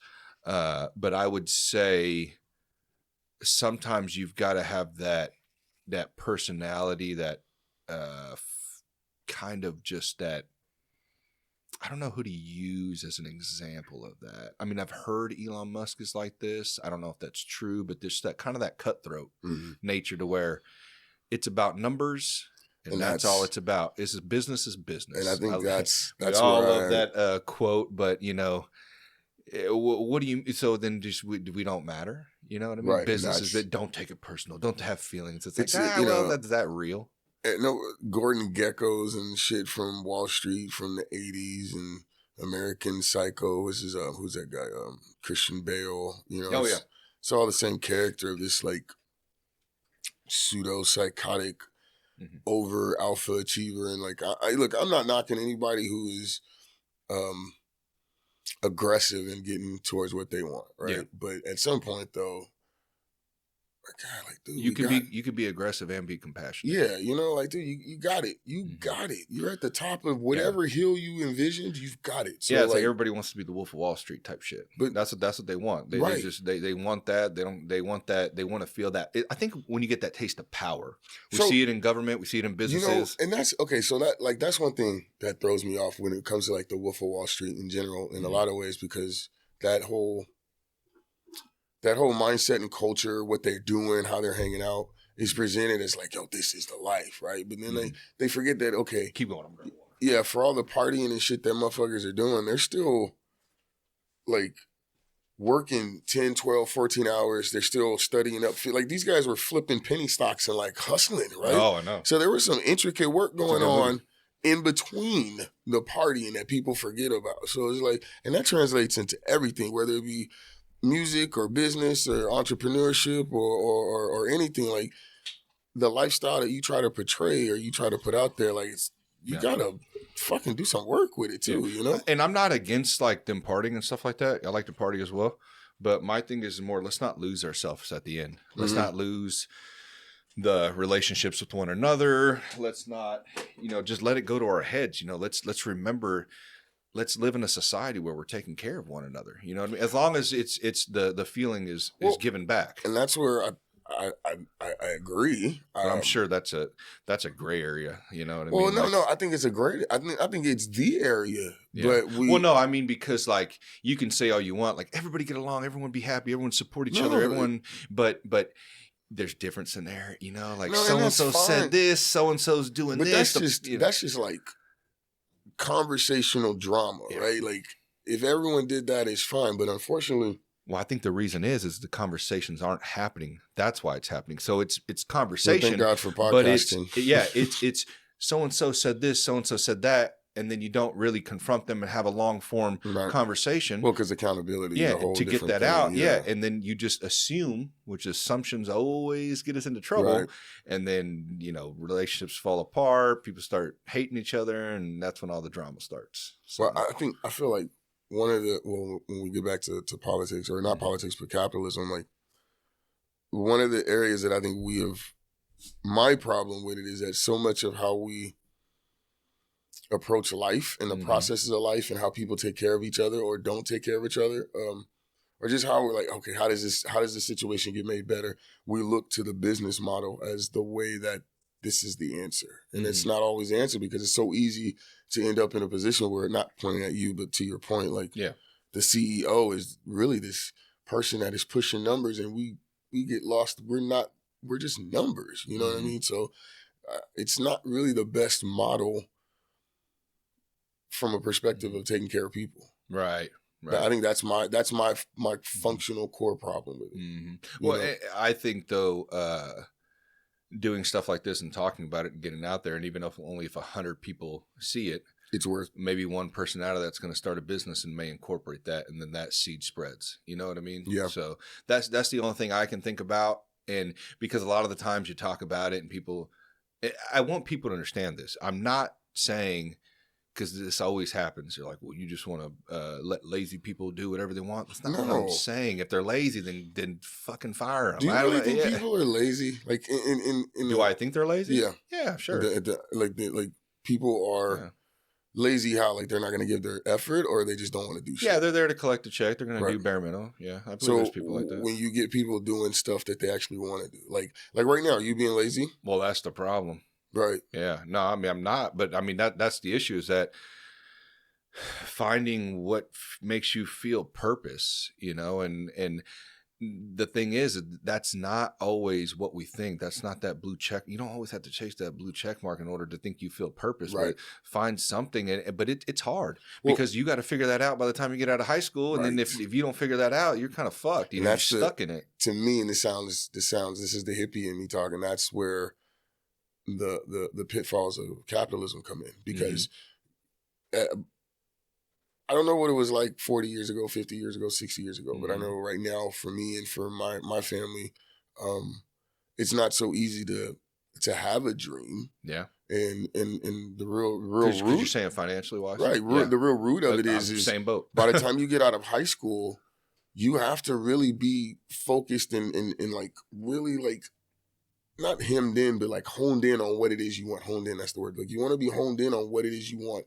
even if it may be wrong. Mm-hmm. Because hell, by the time you're 25 and you've done all the shit that you were going to do, you've got all the accreditations and shit, who the hell has time to turn back and figure it out again? Right. Or you may have gotten yourself into where you thought you wanted to do that, and then you're a little older and you're like, I want to do this, and now I'm stuck. Yep. That's kind of how I feel. Yeah. I get paid good enough to live decent, and it's hard for me to find anything else that compares without having to either A, restart, Right. or that field you have to take a pay cut indefinitely. Right. So which is I'd be happy, but I would be sad on the other side of financially. yeah. So. I mean, the discomfort that comes with it is a different kind of discomfort. It's Right. like, okay, there's an insecurity that comes with being able to maintain not just a lifestyle, but a damn residence, right? Because of how things have just scaled and scaled and scaled. But I can go on and on. It's not like I'm in, which is because of government. I guess I am anti-capitalism. I probably am. You know what I mean? But I think you're more anti-government. I think that's what it is. I am anti-business. I am anti-corporations. Really? But you own a business. I do, but I like small business. You like small I like businesses. small business. I like local business. I want the community to flourish. So maybe more, you the big businesses are kind of what kind of gets you. Yeah. Throws me up. That's been my entire life. Which I don't know if that'd be, so I don't know if that falls in the realm of capitalism. I just think you don't like big box stores. That's what it is. Because they like to bully, they like to monopolize. They're scratching the backs of politicians. Yeah, they're stirring all that shit up. All that they're the ones that are shit. increasing prices. And all, lobbyism is just another phrase for bribery to me. Yeah. It's just political bribery, government bribery. I mean, I don't think that we can't have government, and I don't necessarily like, we shouldn't have government. You know, I mean, like, well, then you're definitely not anarchist. Well, we can scratch that one off. Well, because I think, like, you know, there's got to be libertarian. there's got to be some kind of functional process for us all to. It's such a cliche thing, but roads, right? There's things that have to happen in order for a community to function. I love the roads argument. Yeah, you know, like, I just feel like there's things that trash. I don't know, whatever. There's things that have to function that if we do it together as a community, functions well. I would say though the private sector is better at that though than the and that's where public service. I think that's where. I mean, we all walked into a I don't know DMV before, right? DMV. We've all walked into a DMV. I don't know that DMV's ever been good, but that's what I'm saying. So I always tell people you want to see government walk into a DMV. I mean, you know, not to bash them. There's good people in there, but it's a slow process. I've had, if I use trash as an example, and unnecessary. I've lived in zip codes where I paid for my trash, and I've lived in zip codes where my trash was handled through my tax dollars. And it's the same. It's the same fucking issue. It's the same annoyance either way. Shit doesn't fit in the box, or I got to put it in the box a certain way. I'm still complaining. So nothing's gonna be perfect, right? You know? And that's not what I'm saying. Like, I don't expect perfection. Right. I'm just saying, like, there are things, and if I like government, I like government. I'm still trying to figure that out. I just know that. But that's a cool answer that you give. You're still trying to figure it out. Yeah, I'm on the same boat. Yeah, I've had different beliefs throughout my life, and I'm hoping I'm heading in the direction of better. Right. Like we talked about earlier. I want to, you know what? I just want to tear the shit down and start over. Yeah. I guess that's where the anarchist part comes in. Yeah, I could see that part. Yeah. I felt like this is like you want a government, but you want to kind of take out the trash that's in government right now, which is pretty much I would probably say 90% of it, and then let's build. But I don't even want the framework, because the capitalism framework doesn't work for me. And you had mentioned, like, since like the like old French royalty days, right? I think French, because we're always talking, like, we're always watching old documentary or period pieces, right? But I've had this theory for years, and it always comes out when I'm high, but it's never left me. Like, I really feel like ever since the monarchy days that we have had this slow creep back to some sense of monarchy in one way or another, right? And like, I know there's a bunch of like analogies that can be put in place there, but I'm just saying, like, that period is, for me, is a strong period of when we were trying to figure something out. And you can probably even go back to, like, way back to, you know, before Christ type of shit. And there's probably still some examples of that. But it just seems like whenever the people have a chance of, like, pulling it together and, like, not needing all these fucking rules and regulations, something comes in and is like, no, we got to do it this way. Yeah. And I feel like the capitalism, the Industrial Revolution, and our current sway back and forth when it comes to this political divide that we have all, like, given us this fucking unnecessary stress and panic of just shit that's, you know. But so again, you don't end up people end up being lazy because they're doing some shit that they aren't meant to do and they don't want to fucking do. You know what I mean? Yeah. So that's kind of my thing about it. I think that maybe, you know, any any way we go about it, there's going to be some things we don't like. But I think, and this is just my opinion to you, I think that would help you see maybe a different side of capitalism if government was taken out of the equation. Right. That's just what I believe. On your journey, you'll figure out what you believe. Right. But I think what would help everybody is giving everybody free choice. Right. So if you give everybody free choice and you're not pointing a gun at somebody's head saying you got to give me your money or else, right, which is kind of what's happening. Right. I know people say, well, there's not a gun pointed at my head. Well, there will be if you stop paying shit. Yeah, so, there's a gun. It's one way or not. Yeah. And so once that stops, I think then maybe we could see. But to be honest with you, I hope one day it were to happen, but I don't really have much faith. So I have to work with the shit that I have and hope that I can, because I was very anti-vote and all that stuff for a long time. But you have to work with at least hoping the handful of things you believe are good happen. And just know that there's probably going to be shit with it too, from both sides. So it's like, what can you do? Because you're always going to be in the muck. Well, and I live in a society of 300-something million people, and I have to, apparently this is what a majority of people want. They want red or blue. So it's like, well, fuck, if no one's going to play ball, then I'm going to have to, work with what I got in order to live. That's the crony capitalism that we play in too, right? And that's part of that framework that we end up with a red or blue. Because why do we have, if you look at everything else, we end up with just a few selections, really, right? We think we have a bunch of choices on the wall, but we don't, right? I know you know that, but because it all ends up being, I guess, it all ends up being corporatism in like this hidden but in your face monopoly of the situation. So I don't really think there's much of a difference when it comes to the swing of the red or blue, but I do think it's unfortunate that we can't seem to offer up a viable third or fourth option. When you're not invited to national debates and stuff like that. Yeah. You can't, like you said, the control of media. Right. So if you're so-and-so slid such and such. But now it's changing though, man, with the, alternative media and independent journalists. We're the media now. Yeah. I'm not going to. I would say that I don't think there's, I'm not saying I know. How would I quote that? Or how would I say that? I would say that even the news, as we all know, get a lot of things wrong. Oh, absolutely. And they always have. Yeah. And who knows if they've ever were intended to. But at least I stand here on this mic and tell you, go look it up and decide for yourself. This is what I believe. And I'm not naive to think that this is how I'm always going to believe. Like I can change in 5 years. That's why we're in my personal belief, we're the new media in that regard because we're not biased. We can't be biased. We don't want to be biased. I mean, maybe you have a point. Speak for everybody. And we're gonna always say that right off the bat, right? And because you want to, like, I can speak for me, and I can tell from the way you're operating, like you want to represent yourself well, right? And so coming off is like that doesn't even leave room to have a conversation, right?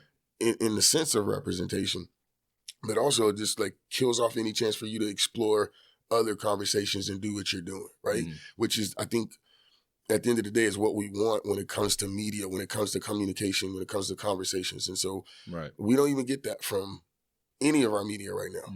We don't even get the fucking option for them to big media. Right. Well, yeah. And thank you. Like really the big media says this is what it is and boom, that's it. And there's no sense. I'm probably wrong, but I can't recall recently when there's been a retraction or a redaction or a restatement by major media.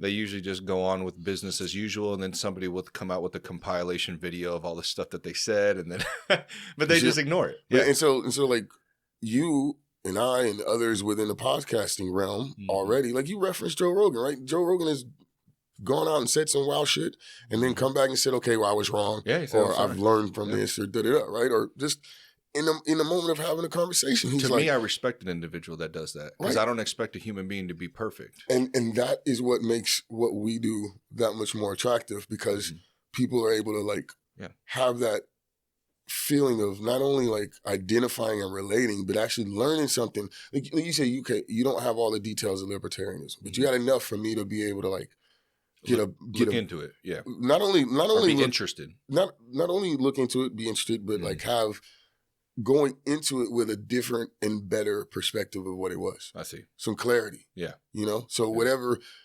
whatever you don't know, what you do know has been good enough to give me that just, you said that seed, like you said the seed, right? Yeah. All right, the seed worked. Yeah. Like, oh God, I'm not a libertarian now, but the whole viewpoint that I may have had is completely different. Yeah. Because if an idea is good, right, there's no reason to force. Not unless I'm trying to force this other idea. And if I'm allowing myself to grow, then I'm not going to hold this thing. But I'm a big believer in if it's good, there's no reason to force. People will come. People will flock to it. I see what you're saying. That can be said about goods. It can be said about ideas. Right. I mean, all sorts of things. If it's good, events. yeah. If it's good, people will come. Right. You know, and it may not. I'm not saying they're going to flock right away, depending on how big your platform is to be able to get this information out.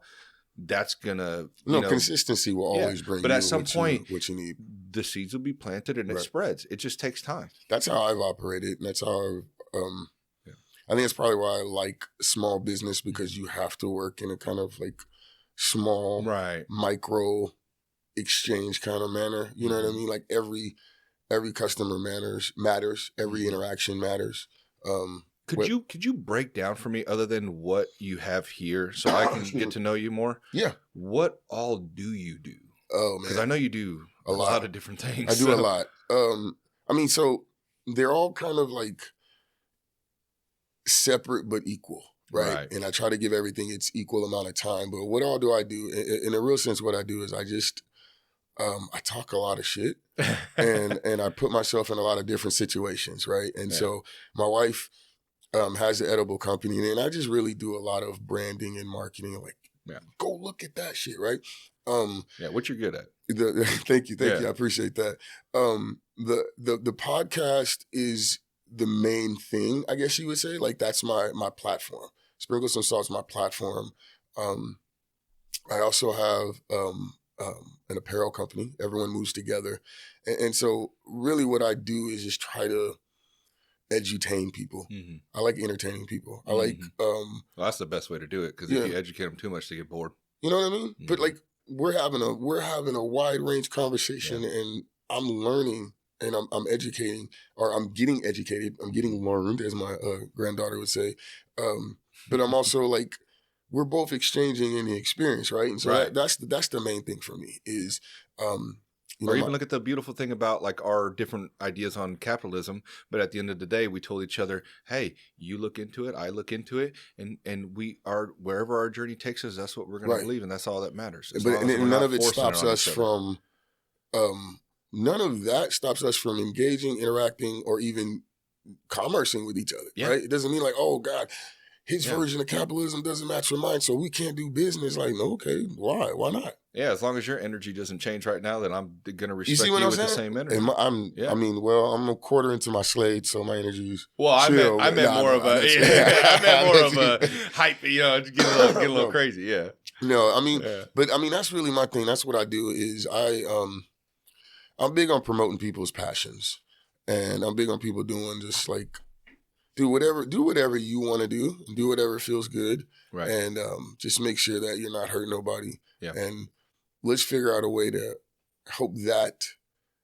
let's figure out a way to turn that into paying bills for you. Right. And that's my thing. So like the compassionate capitalism, it's probably the best way to describe the Mecca, which is, like an event that I do.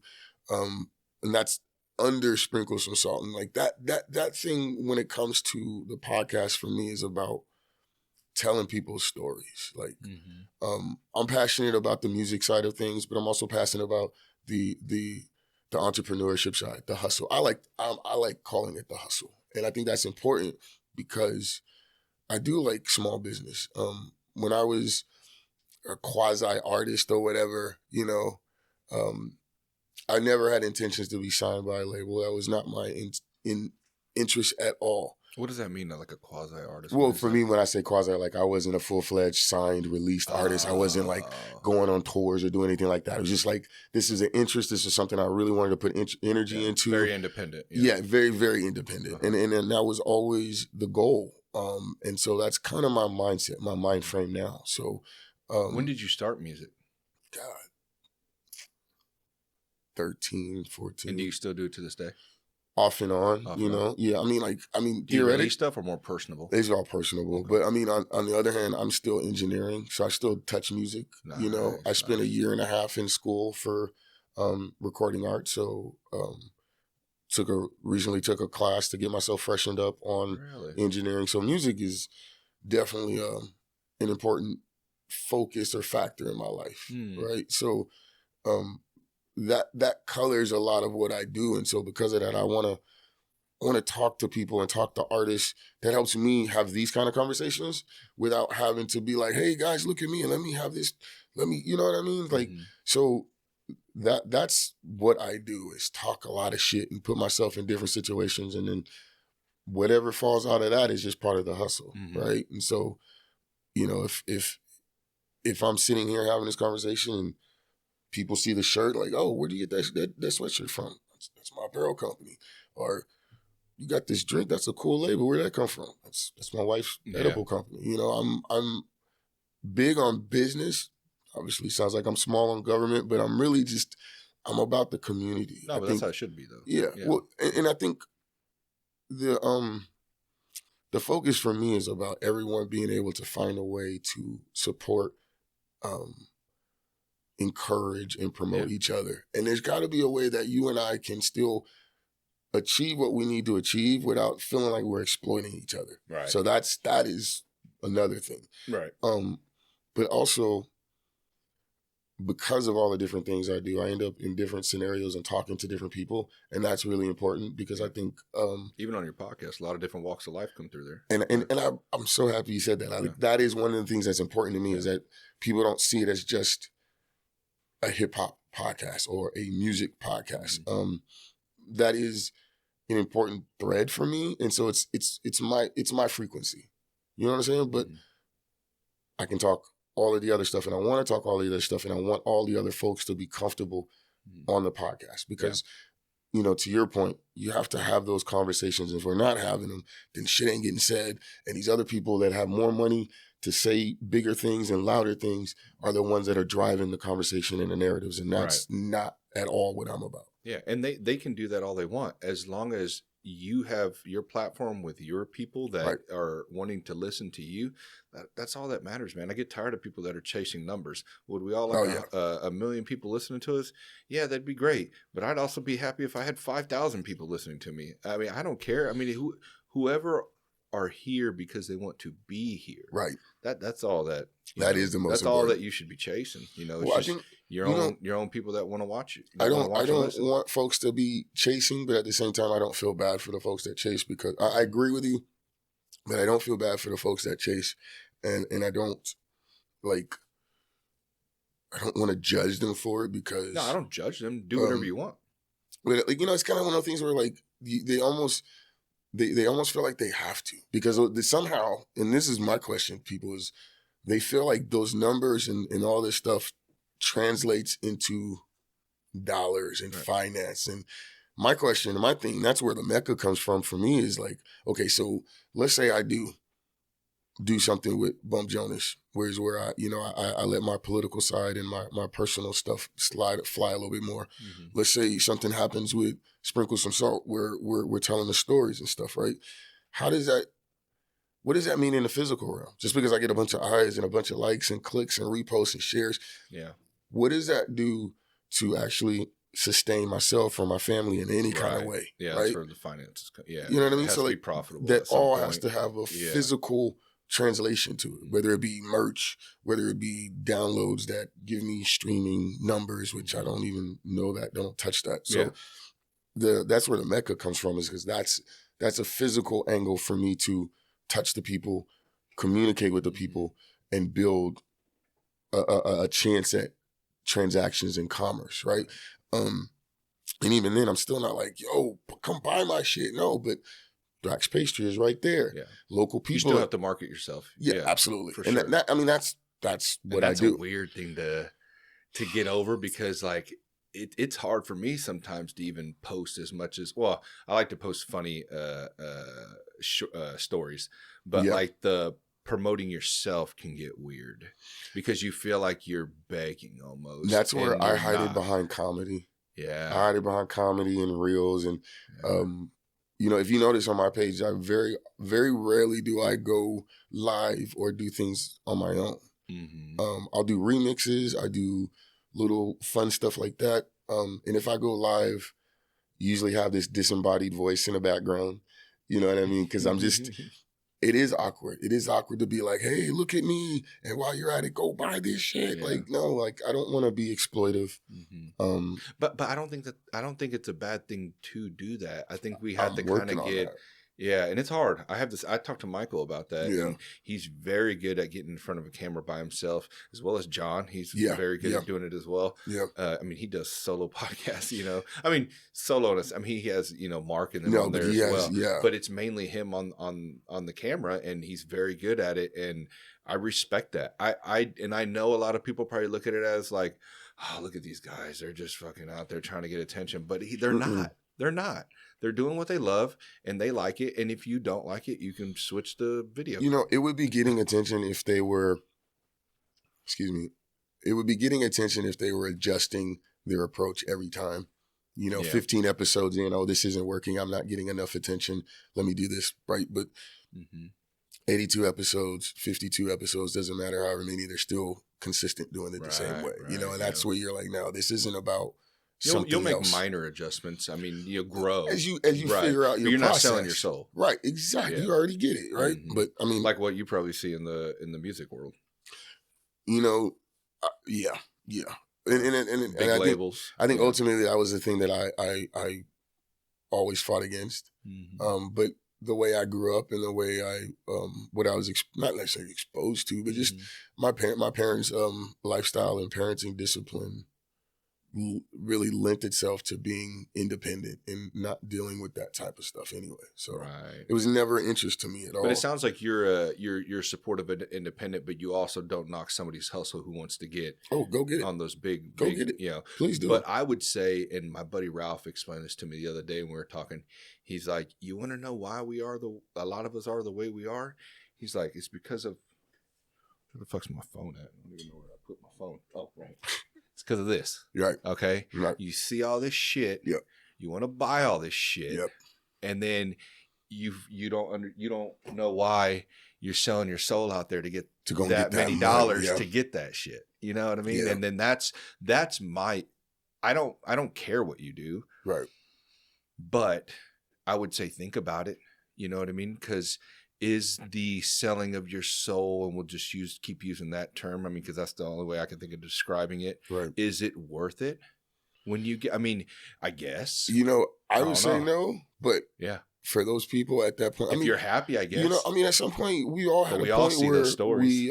Right. I mean, we've all had a point in our life where we had to make a choice of whether you wanted this thing so bad that you would put yourself in a shitty situation. Right. Right. And then that's the equivalent, right? And it just so happens that we don't always look at the downstream effects too, right? It's like, if I use artists as an example, recording artists, young too at the time. They 19, 18, 17, right? They're, counting backwards, but they're either coming from a poverty situation or they're wanting to keep and maintain the suburban lifestyle, right? Right. Or whatever. However, whatever the starving artist story is, doesn't matter, right? But they're young and they're impressionable and they just want to make it. And so if someone gives them a $2 million deal dangled in their face, doesn't matter. I mean, really, this could be an up-and-coming podcaster nowadays, right? Because podcasters are the new musicians in some ways, right? Right. If you're getting that deal and that deal looks like hard physical cash or whatever, it looks like opportunity right then and there to remove yourself from this situation. And it's always the bait and switch because you're thinking, okay, this gets me out, I get the bigger purse, boom. Not without even knowing or having, whatever the cliche phrase will be, financial literacy. You just don't have the know-how to even manage. It's like it's like you learned how to drive on an automatic. You get enough money and you go and buy yourself a stick shift, but you have no fucking clue how to maintain a stick shift. It just it's cool, and I got the money to do it. But now you fucking you're tearing it up, and you got it at the fucking mechanic every other week, and you're spending all this money and all this time to deal with something that you have no damn clue when you could have just I don't know, kind of walked your way into it and figured it out. You know what I mean? That's how I look at it. Well, the problem is, and this is what I tell my kids, is that monsters a lot of the times hide themselves as nice people.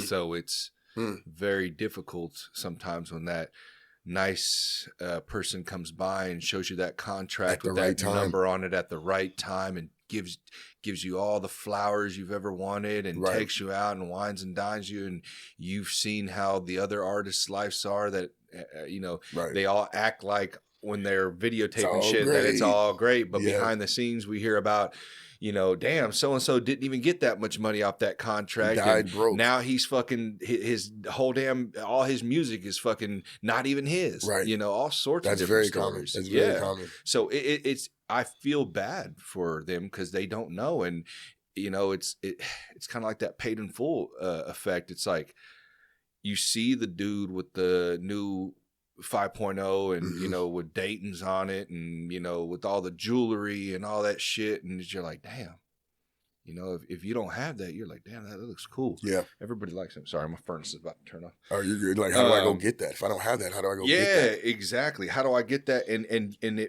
it seems like that's the way to be. Like that's what life is about. It's about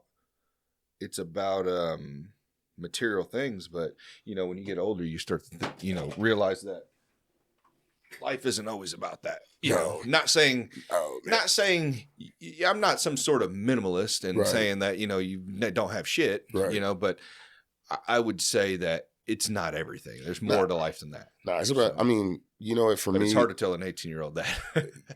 Even back then, for me, I mean, I guess it was different because I had a child at like 18. Me too. So you know what I mean? Like the perspective changes pretty quickly, right? Very. You grow up pretty fast. But so it really comes more, you do want the material things, right? But it's more like, dude, I just want to at some point it really just becomes you want security. You just want to have a place that you can be, that you can move around and feel free, and you don't have to worry about somebody taking it from you. And that way, in that space, you can then do whatever the fuck you want. Right. That's really what it's about for me, But sometimes we get to that point and then we're still not broke, but you don't have as much money as you think. It's because you have that money now, but you have more shit. Yeah, because you're trying to fill up that space. You know what I mean? And that becomes a struggle when it comes to, I guess, adulting is like, navigating that space that you need to fill up. Like, do I need to fill it up? No, let me tear that shit down. Let me throw that out. And then you're like, oh my God, I did that on that day. And there's the sentimentality and nostalgia. And then there's the fear of starting over. Like, okay, well, I gotta, like for me, my thing is I want to go through every 6 months and tear everything the fuck out and dump everything. Like, just throw it away, right? But then it's like, okay, well, fuck. Okay, how do I get this shit out of here? How do I do this? The logistics of that shit. And it's like, well, let me pause. Let me just do this and that, so. I would say the biggest thing, and I hope everybody listens to this and this is common sense, but if you're a parent, the biggest thing for you to do is to help your children through everything. The knowledge, like you should be still continuing to grow no matter how old you are as an adult. So you can pass that down to them, because think about what wealthy people do. It stays generationally because they pass that knowledge down. Because we have seen, if they don't pass the knowledge and they just pass the money, shit goes the kids go broke. Shit goes left. You got to pass. And I'm just using that as an example. Great point. But I'm not even saying you have to have money. Even if you can just pass down the knowledge of how to navigate life to help your children. So that way they don't have to go through everything you went through, because there's no training manual. No, and so, there isn't. It's all learned. That's something that the wife and I talk about. Like growing up, our parents really didn't tell us a whole lot about what they. I mean, obviously, when you start to get into adulting, you realize, like, yo, this was not like, we thought it was. You have a different understanding of what your parents went through, right? But on the other hand, at least for me, and I believe for most folks, like, our parents don't give us a much backstory of them. So we don't know like what, the old school parents. Yeah. Yeah. You just kind of like, well, this is what it is. Right. And so there's a lot less, explanation of things and understanding of how they did things and why they did things. And with that happening, it's just like, you just like, well, I told you to do it. You don't really know why you're doing it. It's just like, I told you to do it. Right. And so that shit kind of it just ends up, the passing of knowledge doesn't feel like passing. It just feels like you're just getting hammered with knowledge. And so I fell into that same trap when I became a parent for the first time. I carried over my parents' parenting. Right. And I'm not knocking my parents on that. They did probably what they learned. They did a hell of a job. Look at where you're at. They did a hell of a job. I appreciate it. I appreciate it. But I learned that there's things I don't agree with. And I would hope, and I would believe they would want that for me. You always want your kids to be better than you. That's the point, Yeah. And so they were young parents as well. They worked with what they had and what they were taught, right, and the tools that they had available. Right.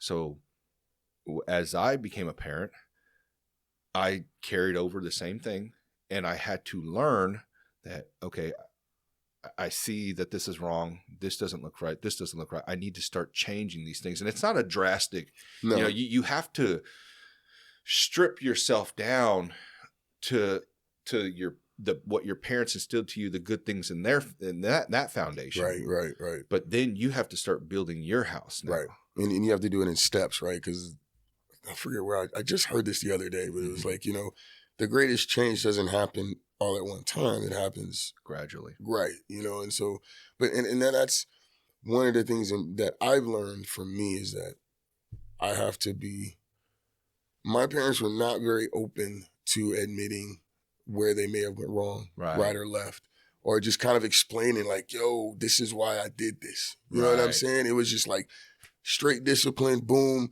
do what the fuck I said, right? And then afterwards, like, all right, well, look, hey, you see how that fucked up? That's why, but it wasn't like, hey, bro, this is what needs to happen. And so for you to do this and this to happen, I need you to do. So that was my approach. Like, all right, let me be a bit more explainful, more patient. No, I wasn't more patient. I'm saying you wanted to be more patient. I wanted to be, yeah. Yeah, because you're talking to a guy over here that has zero patience, and I had to learn a lot. I was more to like, hey, I'm going to tell you 3 times, and I'm going to explain to you what I'm doing, and then if you're off left, then I'm going to come with a right, and now I got your attention, so now we're going to talk about it, But I think there's a balance, because I think explaining is good. And I've learned that because I was that parent too. I was like, hey, don't fucking question me. Right. I'm your father. Right. Just do it. Because that's how I grew up. Yeah, that's how I grew up.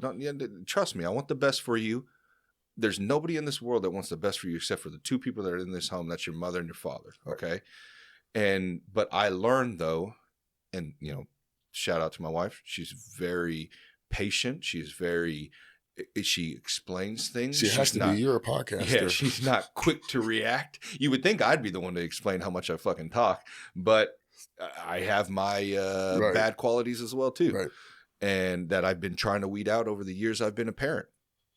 And so what I had to learn is that explain, but also realize to their kids, half the time they're not going to fucking listen to you. I didn't listen. My parents probably tried to explain shit too, but they don't fucking listen. So parenting's weird, man. It's not black and white. It's gray. It's just different scenarios, different the different people and characteristics. Dude, it's just, okay, this is oversimplifying, but I feel like it's just like anything else. Just be consistent. Right. Just be consistent and be open to adjusting. Like, that's a big one. Open for adjusting. We do it like, your format for your podcast from episode 1 to episode now. 9 day. You know what I'm saying? But you didn't change the consistency. You just changed some of the things that worked and didn't work. Right? Yeah. And growth. That's I've had some fucking wild ass mistakes as a parent.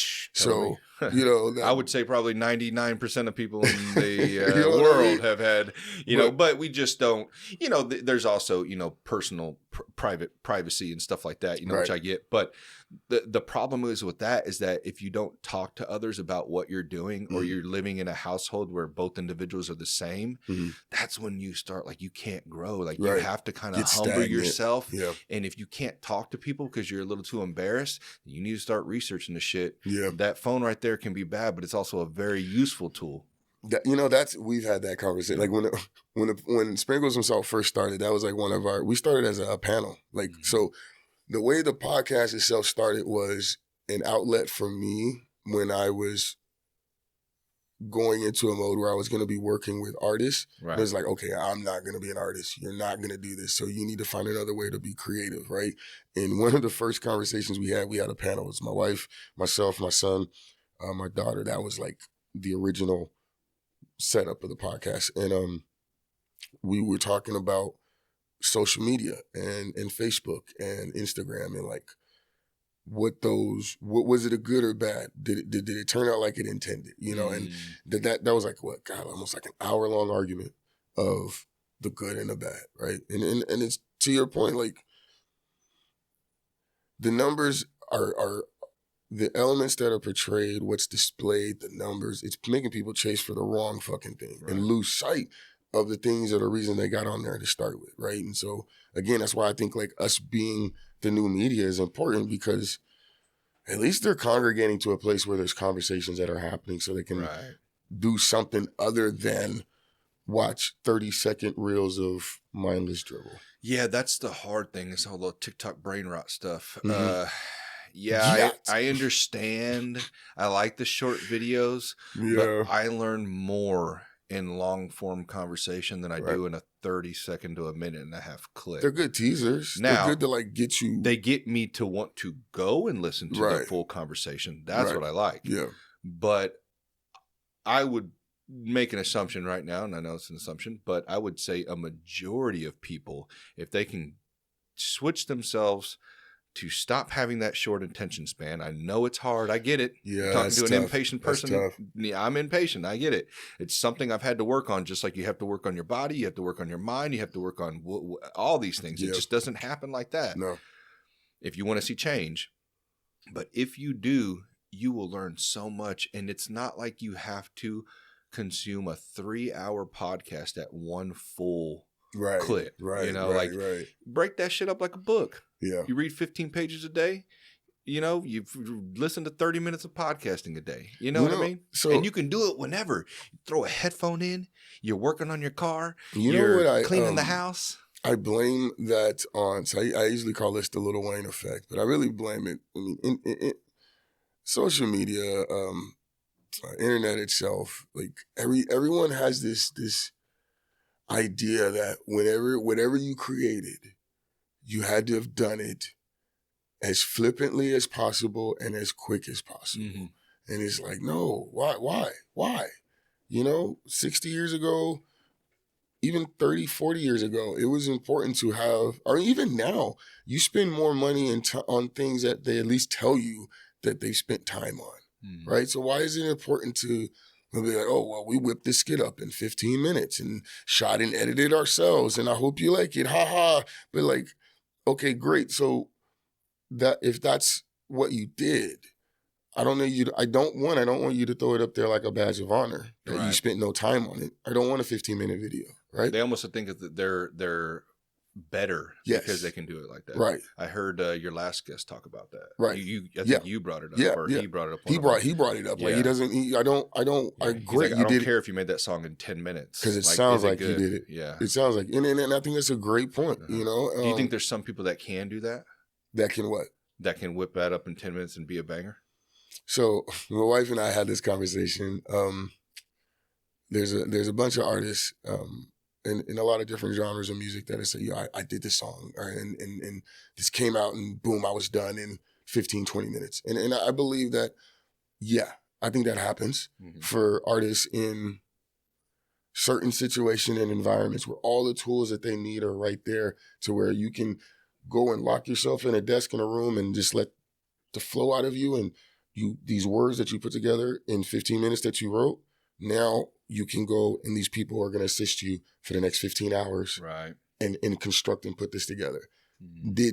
Did you write a 3-stanza song and pull together all the chords and melodies and all the studio players and all the mixing and engineering and everything that needs to go with it, the layering and all of that in 15 minutes? Right. No, you didn't.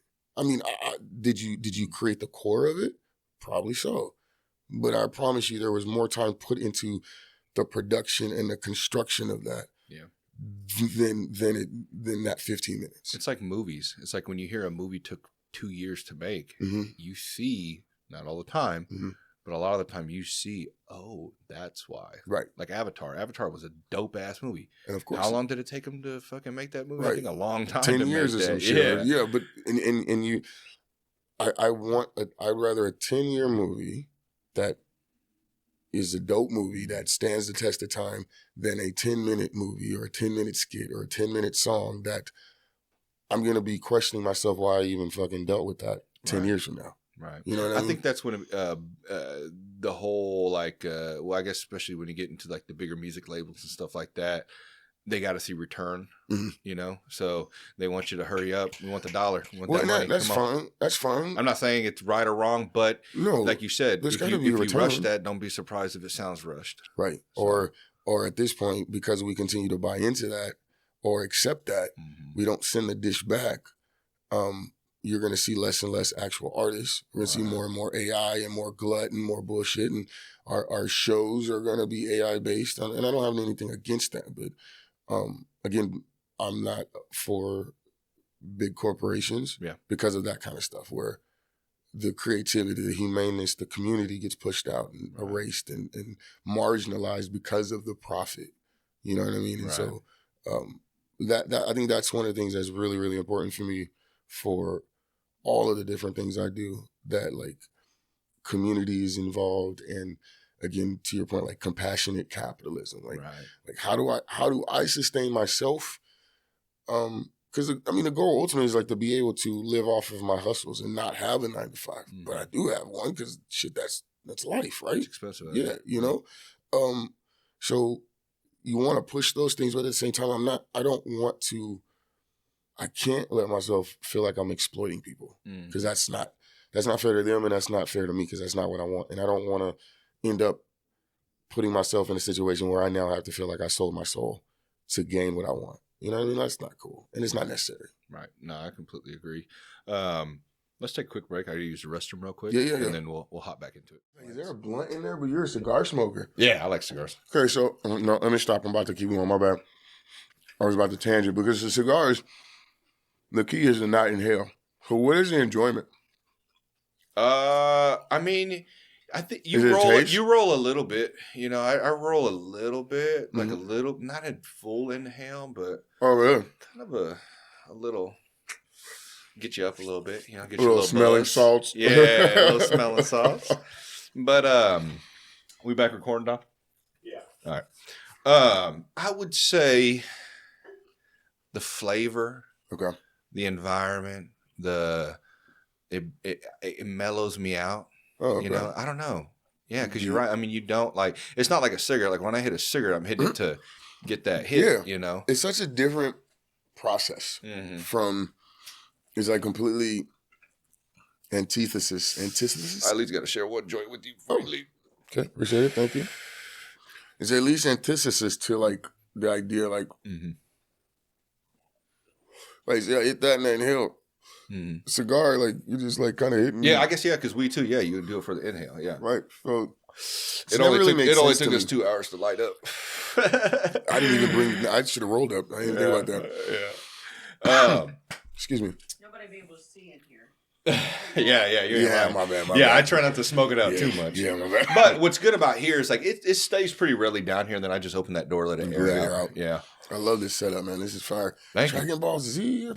I've been looking at it like, what is that? Okay, I got it now. That's the original Dragon Ball Z. Yeah, that's the Tails and everything. Yeah, I love Dragon Ball Z, man. I'm not like a huge anime guy. Like, it's not saying that I'm not into it. I just don't really know a lot about it. Right. But Dragon Ball is just from when I was a kid, man. I grew up with that, and I always loved drinking. Would you consider yourself a big kid? A big kid? Mm-hmm. Like kind of an adult, like still an adult playful, kid. and Mm-hmm. yeah. Yeah, I mean, I would think. Yeah. You know, I mean, don't get me wrong. I'm also a really serious person as well at times. So I kind of have that shift. Okay. You know, kind of that. Yeah, just that. I mean, you know, because I don't think everyone is just one thing. You know, I have my sides. Yeah. That makes sense. Okay. But yeah, man, I wish we could go on for a couple more hours. I know you guys got stuff going on. I don't want to keep you hostage here, but is there anything else that you want to throw out? I know we kind of talked a lot about other things. At least we covered your company, the ThraxX Pastry. You have the Mecca, right? Yep. And you're doing podcasting, also events, you know, music. So I myself don't do music. I just engineer. I'm just here to really like facilitate music. And you're hosting events. And I host events. The Mecca is the main one that I host, but I'm also available through the podcast to like just people want to put an event together. I'm always out there hosting. I do a lot of live event stuff as well. So what I like to do is go out and just catch. I like to be the man on the streets, just catch interviews of people out and about doing their thing. So yeah, no, man. Your channel's great. Love the Instagram. I'm glad we got to connect. Seems like, you know, you met John and Michael, and I started seeing you on those, and I was like, man, I got to talk to this guy. Man. I appreciate it. Yeah. Because I like how you are. Like you said, you're very open minded about things, you know, and there's people out there that just. They're stuck. They're stuck in their ways. Yeah. One had amazed me one time. I had a guy, he's a hip hop historian on. His name was James Singleton. Oh, shit. He runs, goddamn, I'm going to fuck up his company's name. I'm sorry. You can look him up on Instagram. James Singleton. We'll check him out. But damn it was like it's a breakdancing. Is it here? Street Styles Academy? No, it is in, what am I thinking of? Over in Kansas, on the Kansas side. Okay.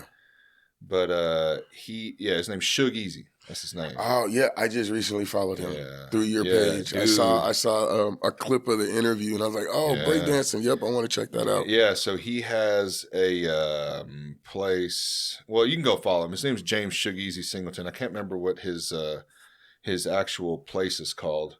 But he's out there somewhere in Kansas, OP or something like that. Okay. But he's a hip hop historian as well. Okay. So he like took me through the whole hip hop culture, and I mean, really, just the episode's like 3 hours something. Like it was great. I need to interview him. Yeah, but one thing I loved about what he talked about is like. How he grew up. Like he grew up like in Japan for a little bit because I think his dad was in the military. Okay. It's been a while since we did that podcast, but like his perspective on people and culture and life, it wasn't like this. Right. You know what I mean? Like he just was open to it all. It's and probably because of hip hop. He said that in travel. Military. He said that in travel. Like you're not stuck in the areas you grew up in, right. So you don't become just that product of your environment. You're forced to adapt and grow. You're forced to see other people and other ways of life and have to mingle and meet. Mm-hmm. And I see stuff like that, and I'm like, damn, man, like that's how it should be. Yes. So that way we're not scared when we get older. Like you should have that shit when you're a kid. You know what I mean? Unfortunately, we spend way too much time not allowing ourselves to. Well, right now, back in the day, I think it's weird. In some ways, our parents would let us go run the street and do whatever the hell we wanted, stay out way late, right. But they wouldn't let us like experience certain areas or certain things or certain topics. Right? Like everything was kept under this rope now, and now. We like let the kids do damn near everything to the point where like they get no exposure or no like real consistent information. You know what I mean? So they're just fucking lost. Yeah. You know? Yeah. They're not learning on their own, kind of. You know, they have no reason to. Because when we were out there, you know what I mean. You had to be home when the street light turned on. Because you figured it out. Yeah. You know, yeah, you figured it out, right? Yeah. You either you know like you found out what happened when the street lights were on, and you found out what happened when you came home. Yeah, and you had to deal with real life shit with other kids. You know what I mean? Without being coddled. And I'm not saying, and I'm not saying that just let them figure out every fucking thing. But you got to let them fall sometimes. Yeah. Well, because you can be there to help pick them back up. But, at some point you'll see if you let them experience things, they'll start getting up by themselves. Right.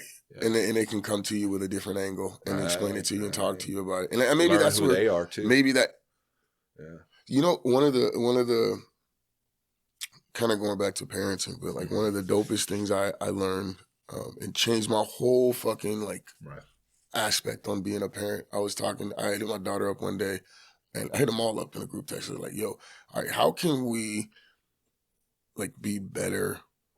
Like, how can we do this thing as parenting better for y'all, right? And she was like, ask me about how I'm doing and give a shit about what I'm doing, not just look for ways to, figure out what I did wrong or dump me with another rule type of thing, And it's like, oh, shit, you're right. I am always just kind of like, what the fuck didn't you do? What's not being done? Mm-hmm. You know what I mean? Or what's going wrong? Like, oh, wait a minute. Like, what's going on? Not what's going wrong. So that kind of changed. I think the biggest part of that story too is that you even being humble enough to ask your child that. Oh, well, I mean, because some parents don't. Right. Yeah. Some parents are like, I'm the adult. Right? What am I going to learn from this kid? Right. You can learn a lot. Man, I've learned a ton, bro.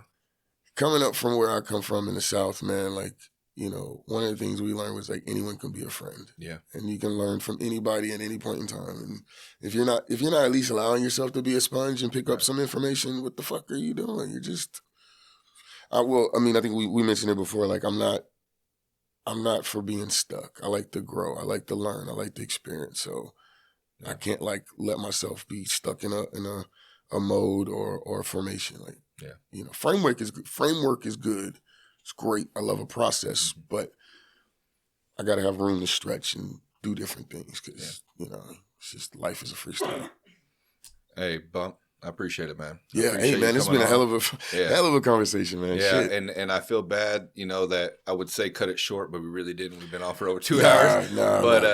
And I know we didn't get too much into your backstory, that's kind of how my podcast is. It kind of goes all over the place. Yeah. But I want you to come back on. You're welcome on anytime. Absolutely, man. Thank you. I appreciate We'll chop it up, and that's some sort. Maybe we'll get a timer so we can make sure. No, sometime maybe for about 5 episodes, they'll know everything about you. I love it. Now you're gonna come on to mine though, right? You're gonna win the trade. Yeah, just let me know. Yeah, right, I finally gotten over the whole. I used to be a big. What do I have to tell people that they give 2 fucks about? But now that I've gone on. And I think the first one was I did the big modcast. That was my first one. Okay. And he's really cool. His name's Mario. He's got his sons with him, and they got me for the experience of it for the first time. And then I went on John's and Michael's. Good. But yeah, man, I'll go on. All right, let's get out there, man. Let's get out there. I think I finally got over that fear, so I think I'll be all right. Man. But yeah, and then if anybody's watching, also if they're want to know more about you, you're on pretty much everything. So I spend almost all of my time. I'm really on Instagram, so. And I'll have everything in the show notes. Yeah. So sprinkle some salt podcast, all that stuff. Bump Jonas. The only thing I would like to say on the way out is really besides, man, I really appreciate you. This has been fun. I love this setup. Thank you. To bring about podcasts. I'm going to say that for a question. I got a question I got to ask you, but we're going to wait till I interview you. Yeah. Man, just tap into the podcast. Check it out. You may not like it. And if you don't like it, that's great. At least you checked it out and you found something you didn't like and you have a better understanding of what you don't like. Yeah. Cool. I would say still give it a chance because you never know. Your mind might be changed. Always be open to trying new things. We got so many varied options and talents and creatives and segments. So just swing through and give it a chance. But yeah, if you don't like it, at least you came through. The other thing is of course, ThraxX Pastry is a big thing that's important. Always look out for them. They're just a DM away, Gmail away. But the last Friday of the month is for the Mecca. I think that's really my main mission, to let people know about the monthly event and what I do and bringing artists together. I want to make sure it's as open and welcoming to as many genres of people and artistic categories. You know what I mean? If you want to come out and speak a poem or recite a soliloquy, let's figure it out, because I want I want that kind of entertainment. I want that speakeasy environment. I want people to be drunk and lit off of a joint or a blunt and be like, I just saw a fucking guy recite Biggie lyrics in Shakespearean. How did that happen? At the fucking Mecca, man. That's how that happened. So that's awesome, man. Hey, like I said, man, I really appreciate it, and can't wait to go be on Sprinkle Some Salt. There it is, man. I thank you so much, man. Appreciate you. All right, man.